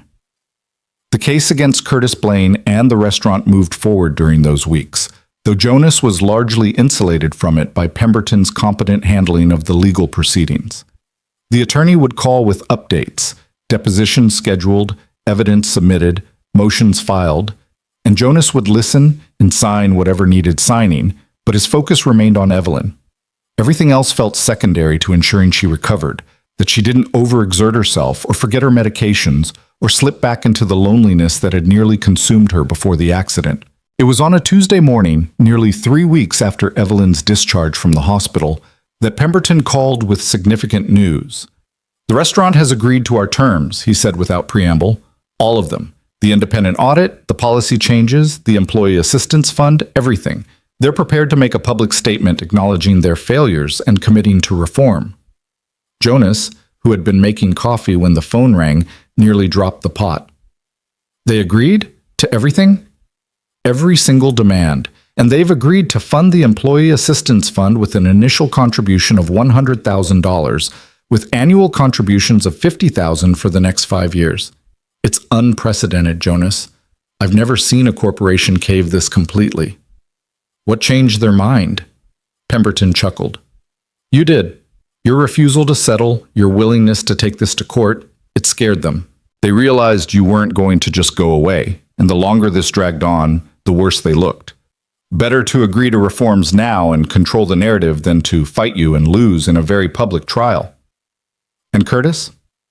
He's pleaded guilty to stalking and fraud charges. He'll serve 18 months in county jail followed by probation. His law license has been suspended. Apparently he had legal training before he went into restaurant management, and he'll be required to undergo counseling. It's not a life sentence, but it's real consequences. He won't walk away from this unscathed. Jonas was silent for a moment, processing the information. He'd won. He'd actually won. A month ago, he'd been sleeping in his truck, wondering how he'd pay rent, convinced the world was fundamentally unfair to people like him. And now a corporation was implementing policy changes because he'd refused to back down. Jonas, you still there? Yeah, I'm here. I need a minute to let this sink in. Take all the time you need. I'll send over the settlement documents for your review. You should be very proud of yourself, Jonas. You stood up for what was right, and you won. After Pemberton hung up, Jonas walked into the garden where Evelyn was sitting on a bench, her face tilted toward the weak morning sun. Valor was beside her, and she was absently stroking his ears. Jonas sat down next to her and told her everything. When he finished, Evelyn turned to him with tears in her eyes. Oh, Jonas, that's wonderful. That's exactly what should have happened. I couldn't have done it without you, without your support, your attorney, your willingness to stand beside me. You did this, Evelyn interrupted firmly. You fought for yourself when no one else would. I just helped clear the path. They sat together in comfortable silence, and Jonas felt something shift inside him. For years, he'd carried the weight of his failures, the job he couldn't keep, the life he couldn't seem to build, the sense that he was fundamentally broken. But maybe he'd been looking at it wrong. Maybe survival was its own kind of strength. Maybe the fact that he'd kept going, kept trying, kept refusing to give up despite everything, maybe that counted for something. The weeks that followed were busy ones. Jonas began working with Evelyn on the foundation, attending meetings, learning the ins and outs of the operation. The staff welcomed him warmly once they understood his connection to Evelyn and his own background as a veteran. He sat in on counseling sessions, helped veterans fill out job applications, listened to their stories of struggle and survival that echoed his own.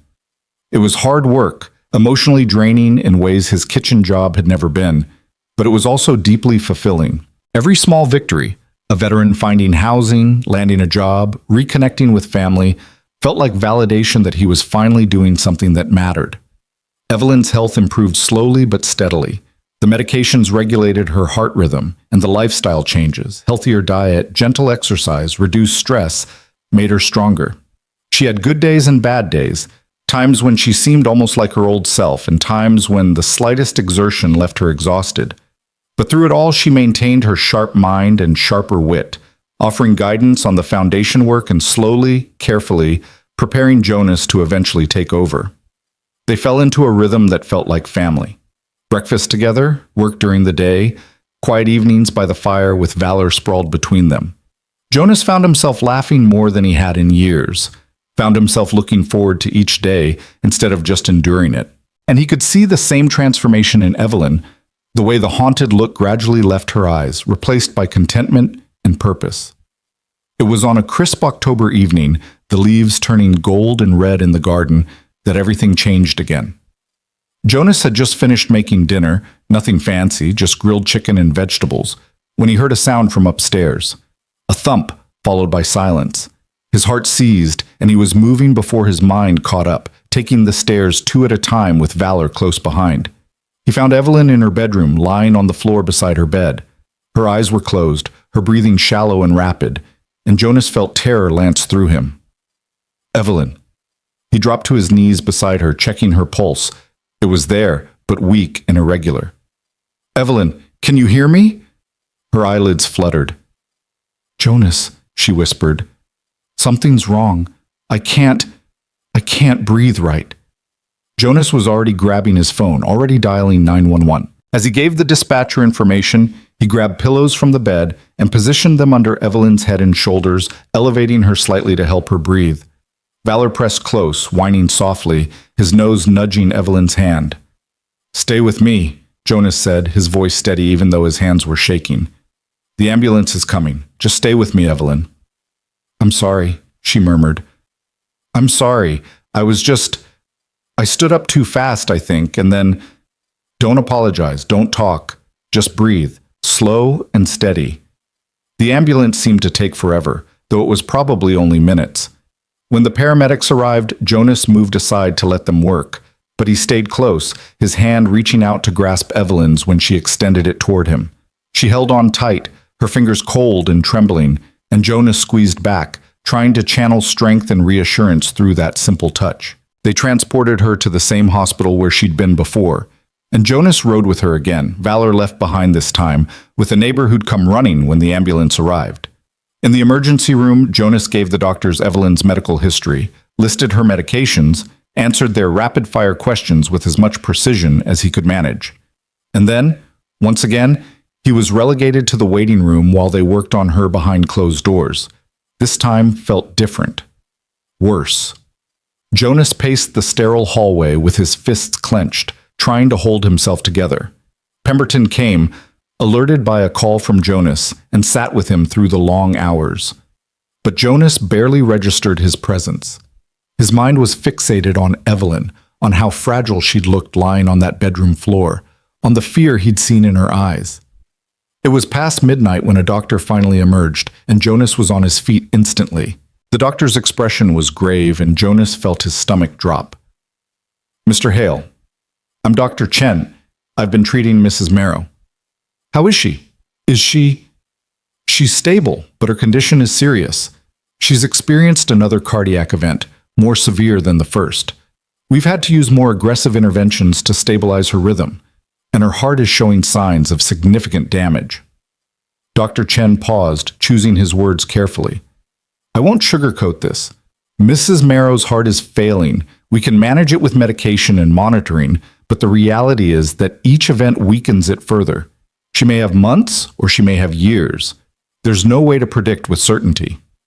Jonas felt the floor tilt beneath him. Can I see her? She's sedated right now, but yes, she's in ICU, room 4. I should warn you, she's on a ventilator to help her breathe. It looks frightening, but it's temporary while her heart recovers enough to do the work on its own. Jonas nodded numbly and made his way to the ICU. When he entered Evelyn's room, he had to stop in the doorway and steady himself. She looked so small in the hospital bed, dwarfed by machines and tubes and monitors. The ventilator pushed air into her lungs with a mechanical rhythm that sounded too loud in the quiet room. Her silver hair was spread across the pillow, and her face was pale, almost translucent in the harsh fluorescent light. Jonas pulled a chair close to her bed and took her hand. It was cool and limp, unresponsive, and he had to blink back tears. "I'm here," he said quietly, even though she couldn't hear him. "I'm right here, Evelyn. You're not alone." He stayed there through the night, dozing fitfully in the chair, jerking awake whenever a monitor beeped or a nurse came in to check vitals. By morning, his back ached and his eyes burned with exhaustion, but he didn't leave. He couldn't. Around 9 in the morning, Evelyn began to stir. Her fingers twitched in Jonas's hand, and her eyelids fluttered. A nurse came in immediately, checking monitors, and then called for the doctor. They extubated her carefully, removing the breathing tube, and Evelyn coughed and gasped as her lungs remembered how to work on their own. "Easy," the nurse said gently. "Slow breaths. You're doing great, Mrs. Marrow." When Evelyn's eyes finally opened and focused on Jonas, he saw recognition there, and relief. She tried to speak, but her throat was too raw from the ventilator. The nurse gave her ice chips and told her to rest her voice. "Don't try to talk," Jonas said, squeezing her hand. "I know. I'm here." Over the next few days, Evelyn recovered enough to be moved out of ICU into a regular room. The doctors adjusted her medications again, consulted with specialists, discussed options that ranged from pacemakers to experimental treatments. But the underlying message remained the same. Evelyn's heart was failing, and there was only so much medicine could do. Evelyn took the news with characteristic grace, asking intelligent questions and making practical decisions about her care. But Jonas could see the fear lurking behind her composed exterior, could see the way her hands trembled slightly when she thought no one was looking. On her 4th day in the hospital, Evelyn asked Jonas to bring her a leather folder from her study at home. "The brown one. On the shelf behind my desk," she said. "It's important." Jonas retrieved it that afternoon, along with fresh clothes and the books Evelyn had requested. When he returned to the hospital, she asked him to close the door to her room and sit down. "What's going on?" Jonas asked, suddenly worried. Evelyn opened the folder and pulled out several documents. "I need to talk to you about some things, Jonas. Things I should have discussed weeks ago, but I kept putting it off because I didn't want to face what they meant."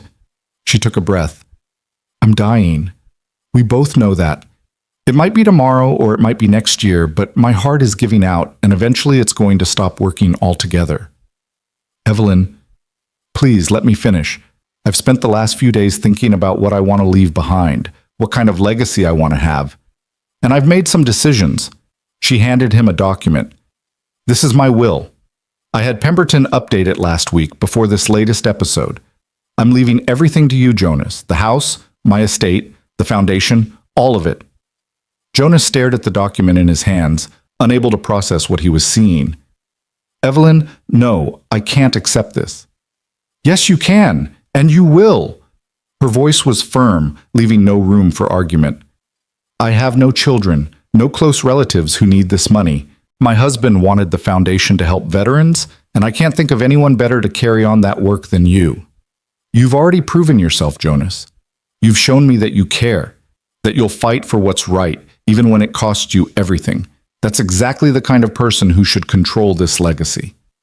"But Evelyn, this is millions of dollars, isn't it? Property, investments.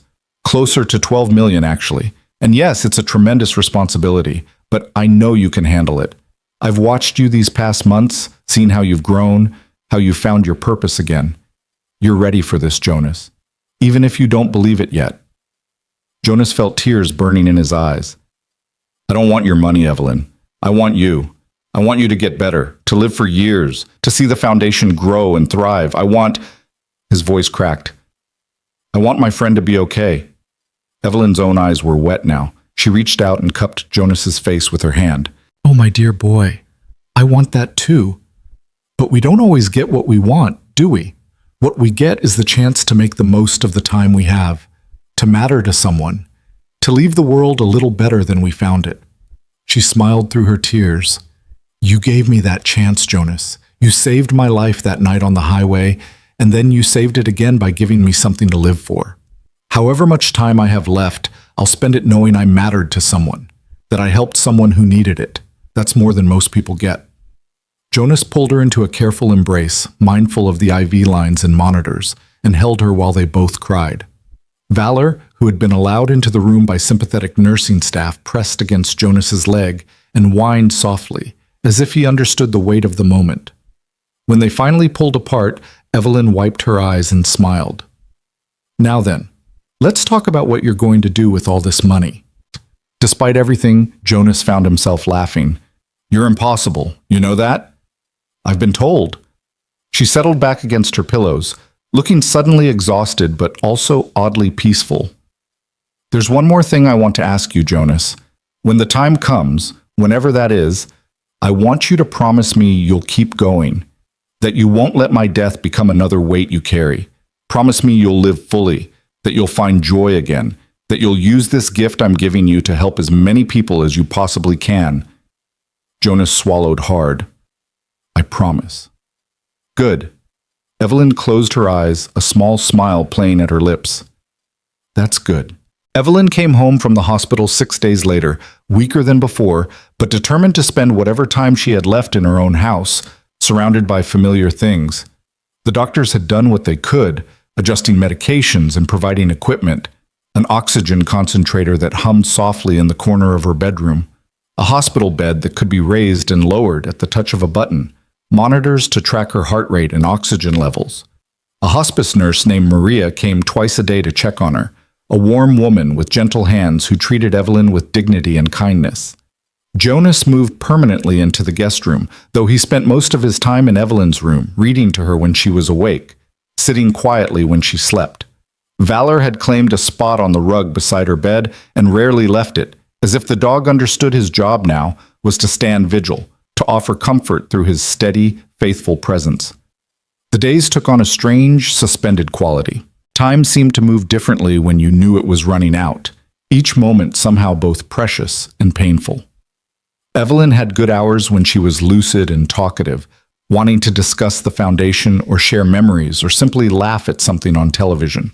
And she had bad hours when the pain medication made her confused, when she would wake from restless sleep calling for her husband, temporarily forgetting he'd been gone for a decade. Jonas learned to navigate both, to be present without being intrusive, to offer help without making Evelyn feel helpless. It was a delicate balance, and some days he got it wrong, hovering too much or not enough. But Evelyn was patient with him, gently redirecting when he fussed too much, asking for assistance when she truly needed it. Pemberton came by regularly, handling the legal aspects of Evelyn's estate and ensuring everything was in order.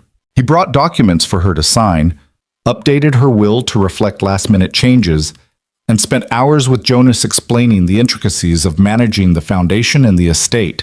It was overwhelming, the sheer scale of responsibility that would soon fall on Jonas's shoulders, but Pemberton was a good teacher, breaking complex concepts into manageable pieces and answering Jonas's endless questions with patience.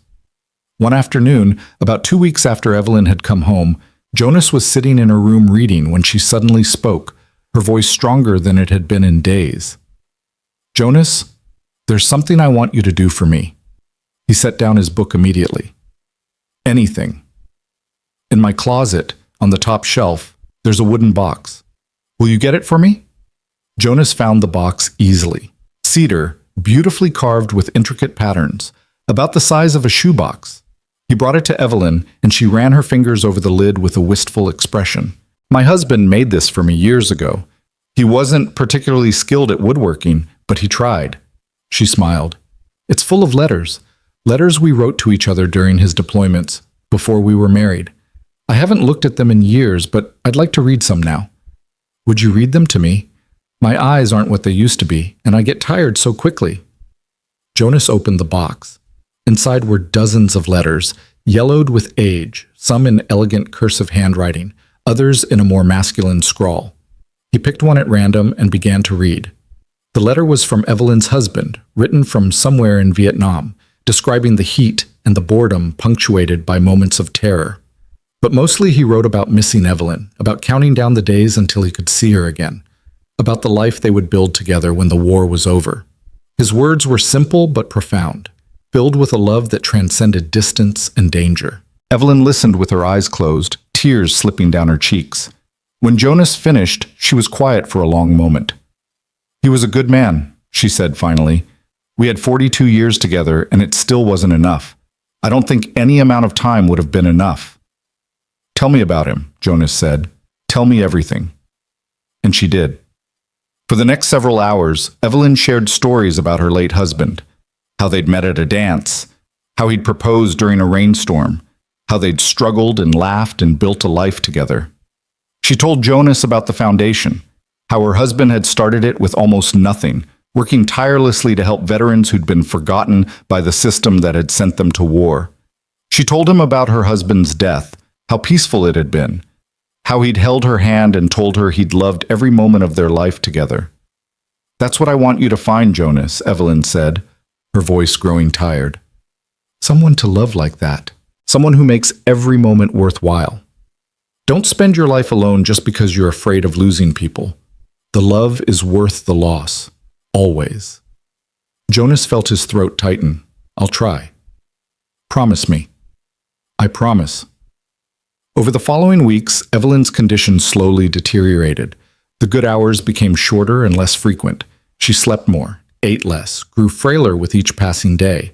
But her mind remained sharp during her lucid moments, and she used that time to prepare Jonas for what was coming. She introduced him to key members of the Foundation's board, making it clear that Jonas would be taking over her role.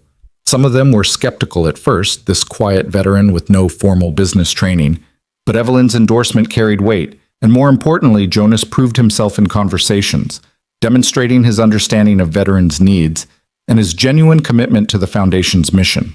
She showed him where important documents were kept, explained her filing system, shared passwords and account information.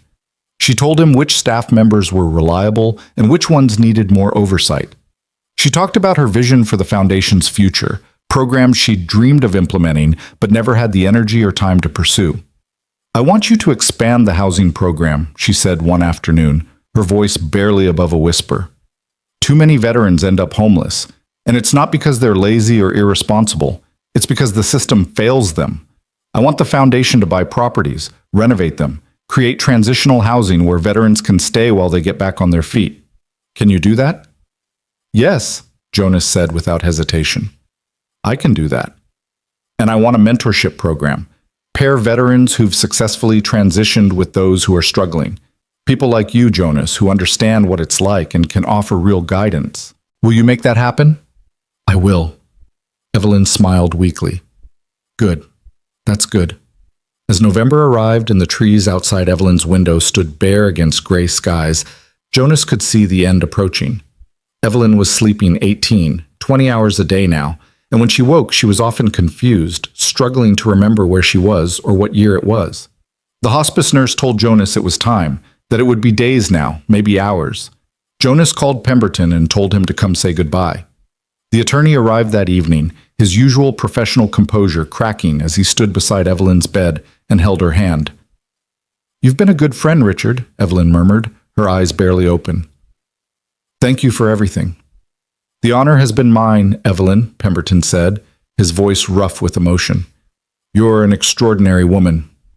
After Pemberton left, Jonas sat alone with Evelyn through the long night. Valor was pressed against the bed, his head resting on the mattress near Evelyn's hand, and she would occasionally move her fingers to touch his fur, as if drawing comfort from his warmth. Around 3 in the morning, Evelyn stirred and opened her eyes. She looked at Jonas with surprising clarity, more present than she'd been in days. "Jonas," she whispered, "I'm here. There's an envelope. In my desk drawer, the top one. It's for you. Read it after." "Evelyn, promise me you'll read it." "I promise." She smiled, that same gentle smile that had greeted him the first time she'd come to his house, and closed her eyes. "Thank you for saving me, Jonas. For giving me these last months, for showing me that my life still mattered. It did matter, Jonas said, his voice breaking. It mattered so much, and yours matters too. Don't forget that. Promise me you won't forget. I won't forget. Evelyn's breathing became slower, shallower. Jonas held her hand and talked to her softly, telling her about the plans he had for the foundation, about the veterans he would help, about the legacy she was leaving behind. He told her about Valor, about how the dog had brought him back from the edge after the war, about how some connections transcend words and logic and become something almost sacred. You were that kind of connection for me, Jonas said, tears streaming down his face. You saved me too, Evelyn. When I'd given up on everything, when I thought I didn't matter to anyone, you showed me I was wrong. You gave me purpose. You gave me hope. And I will spend the rest of my life trying to be worthy of that gift. Evelyn squeezed his hand weakly, and Jonas saw her lips curve into a final, peaceful smile. She died just as the sun was rising, golden light spilling through the window and illuminating her face. Her breathing simply stopped, so quietly and gently that Jonas almost didn't notice at first. He sat there for a long time, holding her hand, watching the sunlight paint her silver hair with warmth, and felt something inside him break and heal simultaneously. Valor whined softly and pressed closer to the bed, and Jonas reached down to scratch behind the dog's ears. She's gone, boy, he whispered. She's at peace now. The hospice nurse came and made the necessary calls. The funeral home arrived to take Evelyn's body, and Jonas stood on the porch with Valor and watched them drive away, feeling hollowed out and strangely calm at the same time. Grief would come later, he knew. The full weight of the loss would hit him when the shock wore off. But for now, he just felt grateful. Grateful that Evelyn hadn't died alone, that she'd been loved and cared for in her final days, that she'd passed peacefully in her own home, surrounded by familiar things. It wasn't until that evening, after Pemberton had come and gone, after arrangements had been made and people had been notified, that Jonas remembered the envelope. He went to Evelyn's study and opened the top drawer of her desk. The envelope was there, cream-colored and sealed, with his name written on the front in Evelyn's elegant handwriting. Jonas sat down in her chair and opened it carefully. Inside was a letter, several pages long, and a smaller sealed envelope with instructions not to open it until after the funeral. Jonas began to read. The letter started with practical matters. Reminders about account numbers, instructions for accessing various files, names of people Jonas should contact. But then it shifted into something more personal. By the time you read this, I'll be gone, Evelyn had written. And while I know you'll grieve, I want you to remember that my death isn't a tragedy. I lived a long, full life. I loved deeply and was loved in return. I made a difference in the world, however small. And at the very end, I had you, a friend who made my final months meaningful and joyful. I couldn't have asked for more. I know you'll feel burdened by what I've left you. $12 million, a house, a foundation. It's an overwhelming responsibility, especially for someone who spent the last few years just trying to survive. But Jonas, I didn't choose you because I thought you needed charity. I chose you because I knew you would use these resources wisely, that you would honor my husband's legacy and actually help people instead of just managing assets. You're stronger than you know, braver than you believe, more capable than you've given yourself credit for. The man who pulled me from that burning car, who stood up to Curtis Blaine, who sat with a dying woman through her last nights. That man can do anything he sets his mind to. The enclosed envelope contains information about a property I purchased 6 months ago, before we met. It's a restaurant. Closed now. Abandoned, but with good bones. I'd always thought about renovating it, turning it into something special, but I never had the energy or vision for it. I want you to have it, Jonas. Not to run as a traditional restaurant, but as something new. Something that serves a purpose beyond profit. I trust you to figure out what that purpose is. You'll know when the time is right. Live well, my dear friend. Love fully. Find joy in unexpected places. Help as many people as you can, and don't let my death become another burden you carry. I died happy, surrounded by love, knowing my life had meaning. That's all anyone can hope for. With all my love and gratitude, Evelyn. Jonas read the letter 3 times, tears blurring his vision, before he finally set it down. He didn't open the second envelope. That could wait until after the funeral, as Evelyn had instructed. For now, he just sat in her chair, in her study, and let himself feel the full weight of what had happened. He'd lost a friend. He'd gained a fortune. He'd been given a responsibility that terrified him and a trust that humbled him. And somehow, impossibly, he felt ready for it. Evelyn's funeral was held on a cold November morning, the sky heavy with clouds that threatened snow. The service was at a small church on the edge of town, and Jonas was surprised by how many people came. Veterans Evelyn had helped through the foundation, staff members and board members, people from town who'd known her for decades, even some of Curtis Blaine's former victims who'd heard about Evelyn's role in bringing him to justice. Jonas sat in the front pew with Valor at his feet. The church had made an exception for the service dog, and listened as people shared memories of Evelyn. They talked about her generosity, her sharp wit, her unwavering commitment to helping those in need. They talked about her late husband and the love story that had inspired the foundation. And several people mentioned Jonas, talking about how Evelyn had spoken of him in recent months, how proud she'd been of the man he was becoming. When it was Jonas's turn to speak, he stood at the podium and looked out at the assembled crowd. He'd prepared remarks, but they seemed inadequate now, too formal and distant. So he set his notes aside and spoke from the heart. "I met Evelyn Merrow on the worst night of my life," he began. "I'd just been fired from my job for doing the right thing. I was broke, alone, and convinced the world was a fundamentally unjust place. And then I saw her car on fire, and something in me said I had to help. I didn't think about it. I just acted. What I didn't know then was that I wasn't just saving Evelyn's life, she was saving mine too. Over the months that followed, she gave me more than money or opportunity. She gave me something I'd lost a long time ago. She gave me hope. She showed me that one person really can make a difference, that standing up for what's right matters even when it's hard, that connections between people can heal wounds we thought were permanent. Evelyn used to tell me that my life mattered, that I mattered, and for a long time I didn't believe her. But she kept saying it, kept showing me through her actions and her faith in me, until finally I started to believe it too. That's the gift she gave me. Not the inheritance or the foundation or the house, but the belief that I had value, that I could contribute something meaningful to the world. I promise you, Evelyn, wherever you are, I won't waste that gift. I'll use everything you've given me to help as many people as I possibly can. I'll build the programs you dreamed of. I'll expand the foundation until it reaches every veteran who needs help. And I'll try every single day to be the man you believed I could be. Thank you for saving my life. Thank you for being my friend. Thank you for showing me what love and generosity and purpose look like. I'll miss you every day, but I'll also carry you with me in everything I do. Your legacy will live on, I promise you that." Jonas's voice cracked on the last words, and he had to pause to compose himself. When he looked up, half the church was in tears. After the funeral, after the burial in the cemetery next to Evelyn's husband, after the reception where people shared more stories and offered condolences, Jonas finally went home, to Evelyn's house, which was his house now, though it would take time before it felt that way. He sat in the study with Valor at his feet and opened the second envelope. Inside was a deed to a property on Main Street, along with photographs and an architect's report. The building had once been a restaurant called Murphy's, a local institution that had closed 5 years ago when the owner retired. It was a large space with an industrial kitchen, a dining room that could seat 100, and an apartment above where the owner had lived. There was also a note in Evelyn's handwriting. This could be something special, a place where people who need a second chance can find one. Use your imagination, Jonas. Use your heart. I know you'll create something beautiful.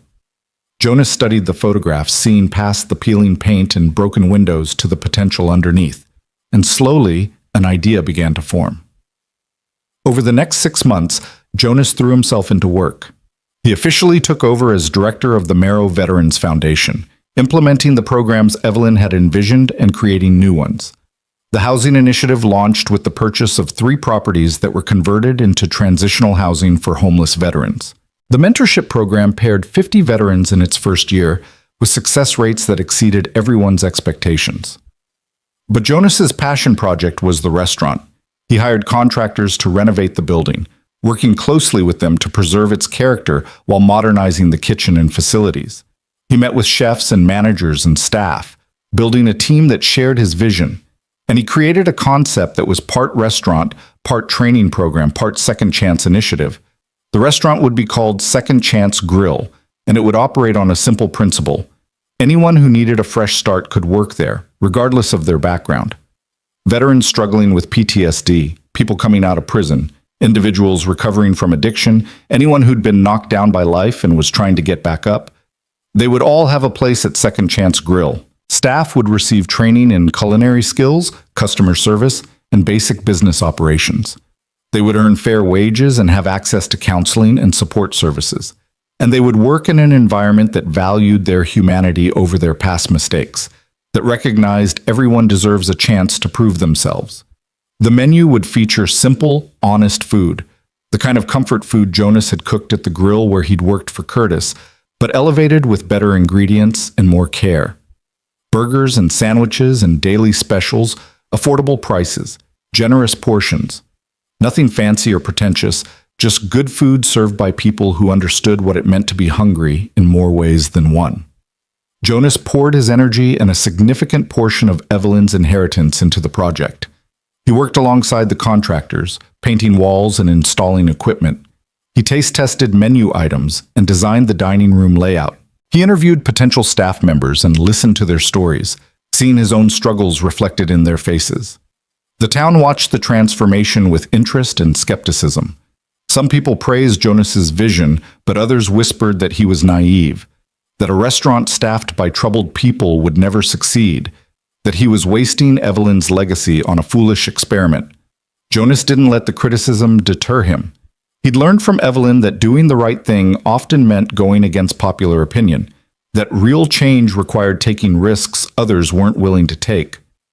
On a warm Saturday in June, almost exactly 1 year after the night Jonas had pulled Evelyn from that burning car, Second Chance Grill opened its doors for the first time. The line stretched around the block. People came from all over town, some curious, some supportive, some there just because they'd heard the food was good. Jonas worked the floor, greeting customers and introducing them to the staff, sharing the story behind the restaurant and the foundation that supported it. He told them about Evelyn, about her vision and generosity, about how one act of kindness on a stormy night had led to all of this. The kitchen hummed with activity, the staff working together with surprising efficiency. There were mistakes, of course, orders that took too long, dishes that didn't come out quite right. But customers were patient and forgiving, and by the end of the night, Jonas knew they'd succeeded in creating something special. As the restaurant was closing, as Jonas was helping clean up and preparing to send the exhausted but exhilarated staff home, the front door opened one more time. Jonas looked up, ready to apologetically inform the latecomer that they were closed, and stopped short. Richard Pemberton stood in the doorway, a smile on his face. "I had to see it for myself," the attorney said, walking into the dining room and looking around with obvious approval. "Jonas, this is remarkable. Evelyn would be so proud." "I hope so," Jonas said quietly. "I tried to honor her vision while making it my own." "You did more than that. You took what she gave you and multiplied it. This restaurant, the foundation programs, everything you've accomplished in the past year, it's extraordinary." Pemberton pulled an envelope from his briefcase. "I have something for you. Evelyn left instructions for me to give you this on the 1-year anniversary of her death, or on the day Second Chance Grill opened, whichever came first." Jonas took the envelope with trembling hands. Inside was a single page written in Evelyn's distinctive handwriting. "Dear Jonas, if you're reading this, it means you did it. You took the leap. You trusted yourself enough to build something meaningful. I knew you would, but I'm still proud of you for proving me right. I want you to know that saving my life that night was the greatest gift anyone ever gave me. Not because it extended my time on Earth, though I'm grateful for the months we had together, but because it reminded me that I still had something to offer the world. You woke me up from a decade of sleepwalking through life, and you gave me a reason to care again. We saved each other, Jonas. Never forget that, and never forget that the capacity to save others, to change lives through simple acts of courage and kindness, lives within you always. You don't need money or resources or permission. You just need to see someone in need and choose to help. Live boldly, love deeply, help generously, and know that somewhere, in whatever comes after this life, I'm watching and cheering you on. With eternal gratitude and love, Evelyn." Jonas read the letter twice, tears streaming down his face, and then carefully folded it and put it back in the envelope. He looked around the restaurant, at the clean tables and polished floors, at the photos on the wall of the veterans and staff members who'd found new purpose here, at Valor sleeping peacefully in the corner, and felt something settle inside him. This was it. This was what his life had been leading toward. Not the war, not the struggle, not the pain and loss and endless grinding survival. All of that had been preparation for this moment, for this purpose, for the chance to take his own second chance and use it to give second chances to others. The town's reaction to Second Chance Grill evolved from skepticism to support over the following months. As people saw the restaurant succeeding, as they met the staff and heard their stories, as they experienced the genuine warmth and care that permeated every aspect of the operation, attitudes shifted. Local businesses started partnering with the restaurant, offering jobs to staff members who'd completed their training. Churches and community organizations began referring people who needed help. And veterans from across the region heard about the place and came, sometimes for a job, sometimes just for a meal and a conversation with people who understood. Jonas's life transformed completely. He was no longer the forgotten veteran struggling to make rent, no longer the man who felt invisible and worthless. He was a community leader, a respected businessman, someone people turned to for guidance and support.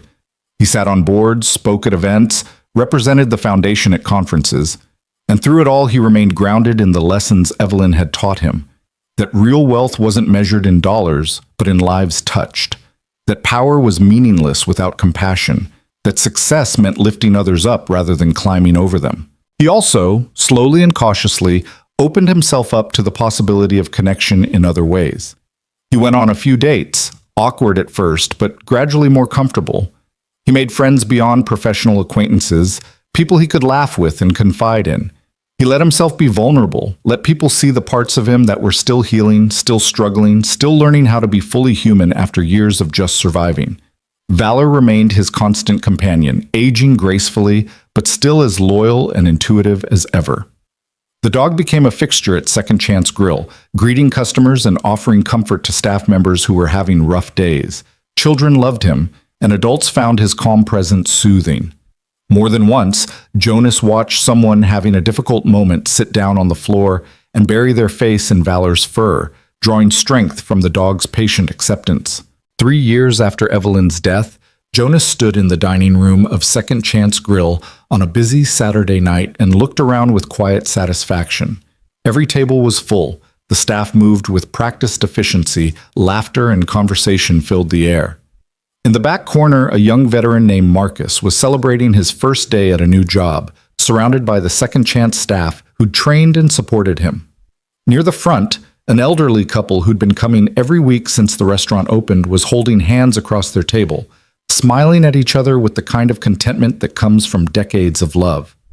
And on the wall near the entrance hung a photograph of Evelyn Marrow, elegant in her red coat, silver hair shining, pale blue eyes bright with intelligence and warmth. Beneath it, a small plaque read, "In memory of Evelyn Marrow, who believed everyone deserves a second chance. This restaurant exists because she gave one to me. Jonas Hale." People often stopped to read the plaque and look at the photograph, and sometimes they would ask Jonas about her. He always took the time to tell them the story, about the storm, the fire, the woman he'd saved who'd ended up saving him. He told them about Evelyn's generosity and vision, about her late husband's foundation and the work they continued to do. And he told them that one act of courage, one moment of choosing to help when you could just as easily walk away, could ripple out in ways you could never imagine. "That's what Second Chance Grill is about," Jonas would say. "It's about believing that every person you meet, no matter how broken or lost they seem, has the potential for redemption and transformation. It's about choosing to see people's humanity instead of their mistakes.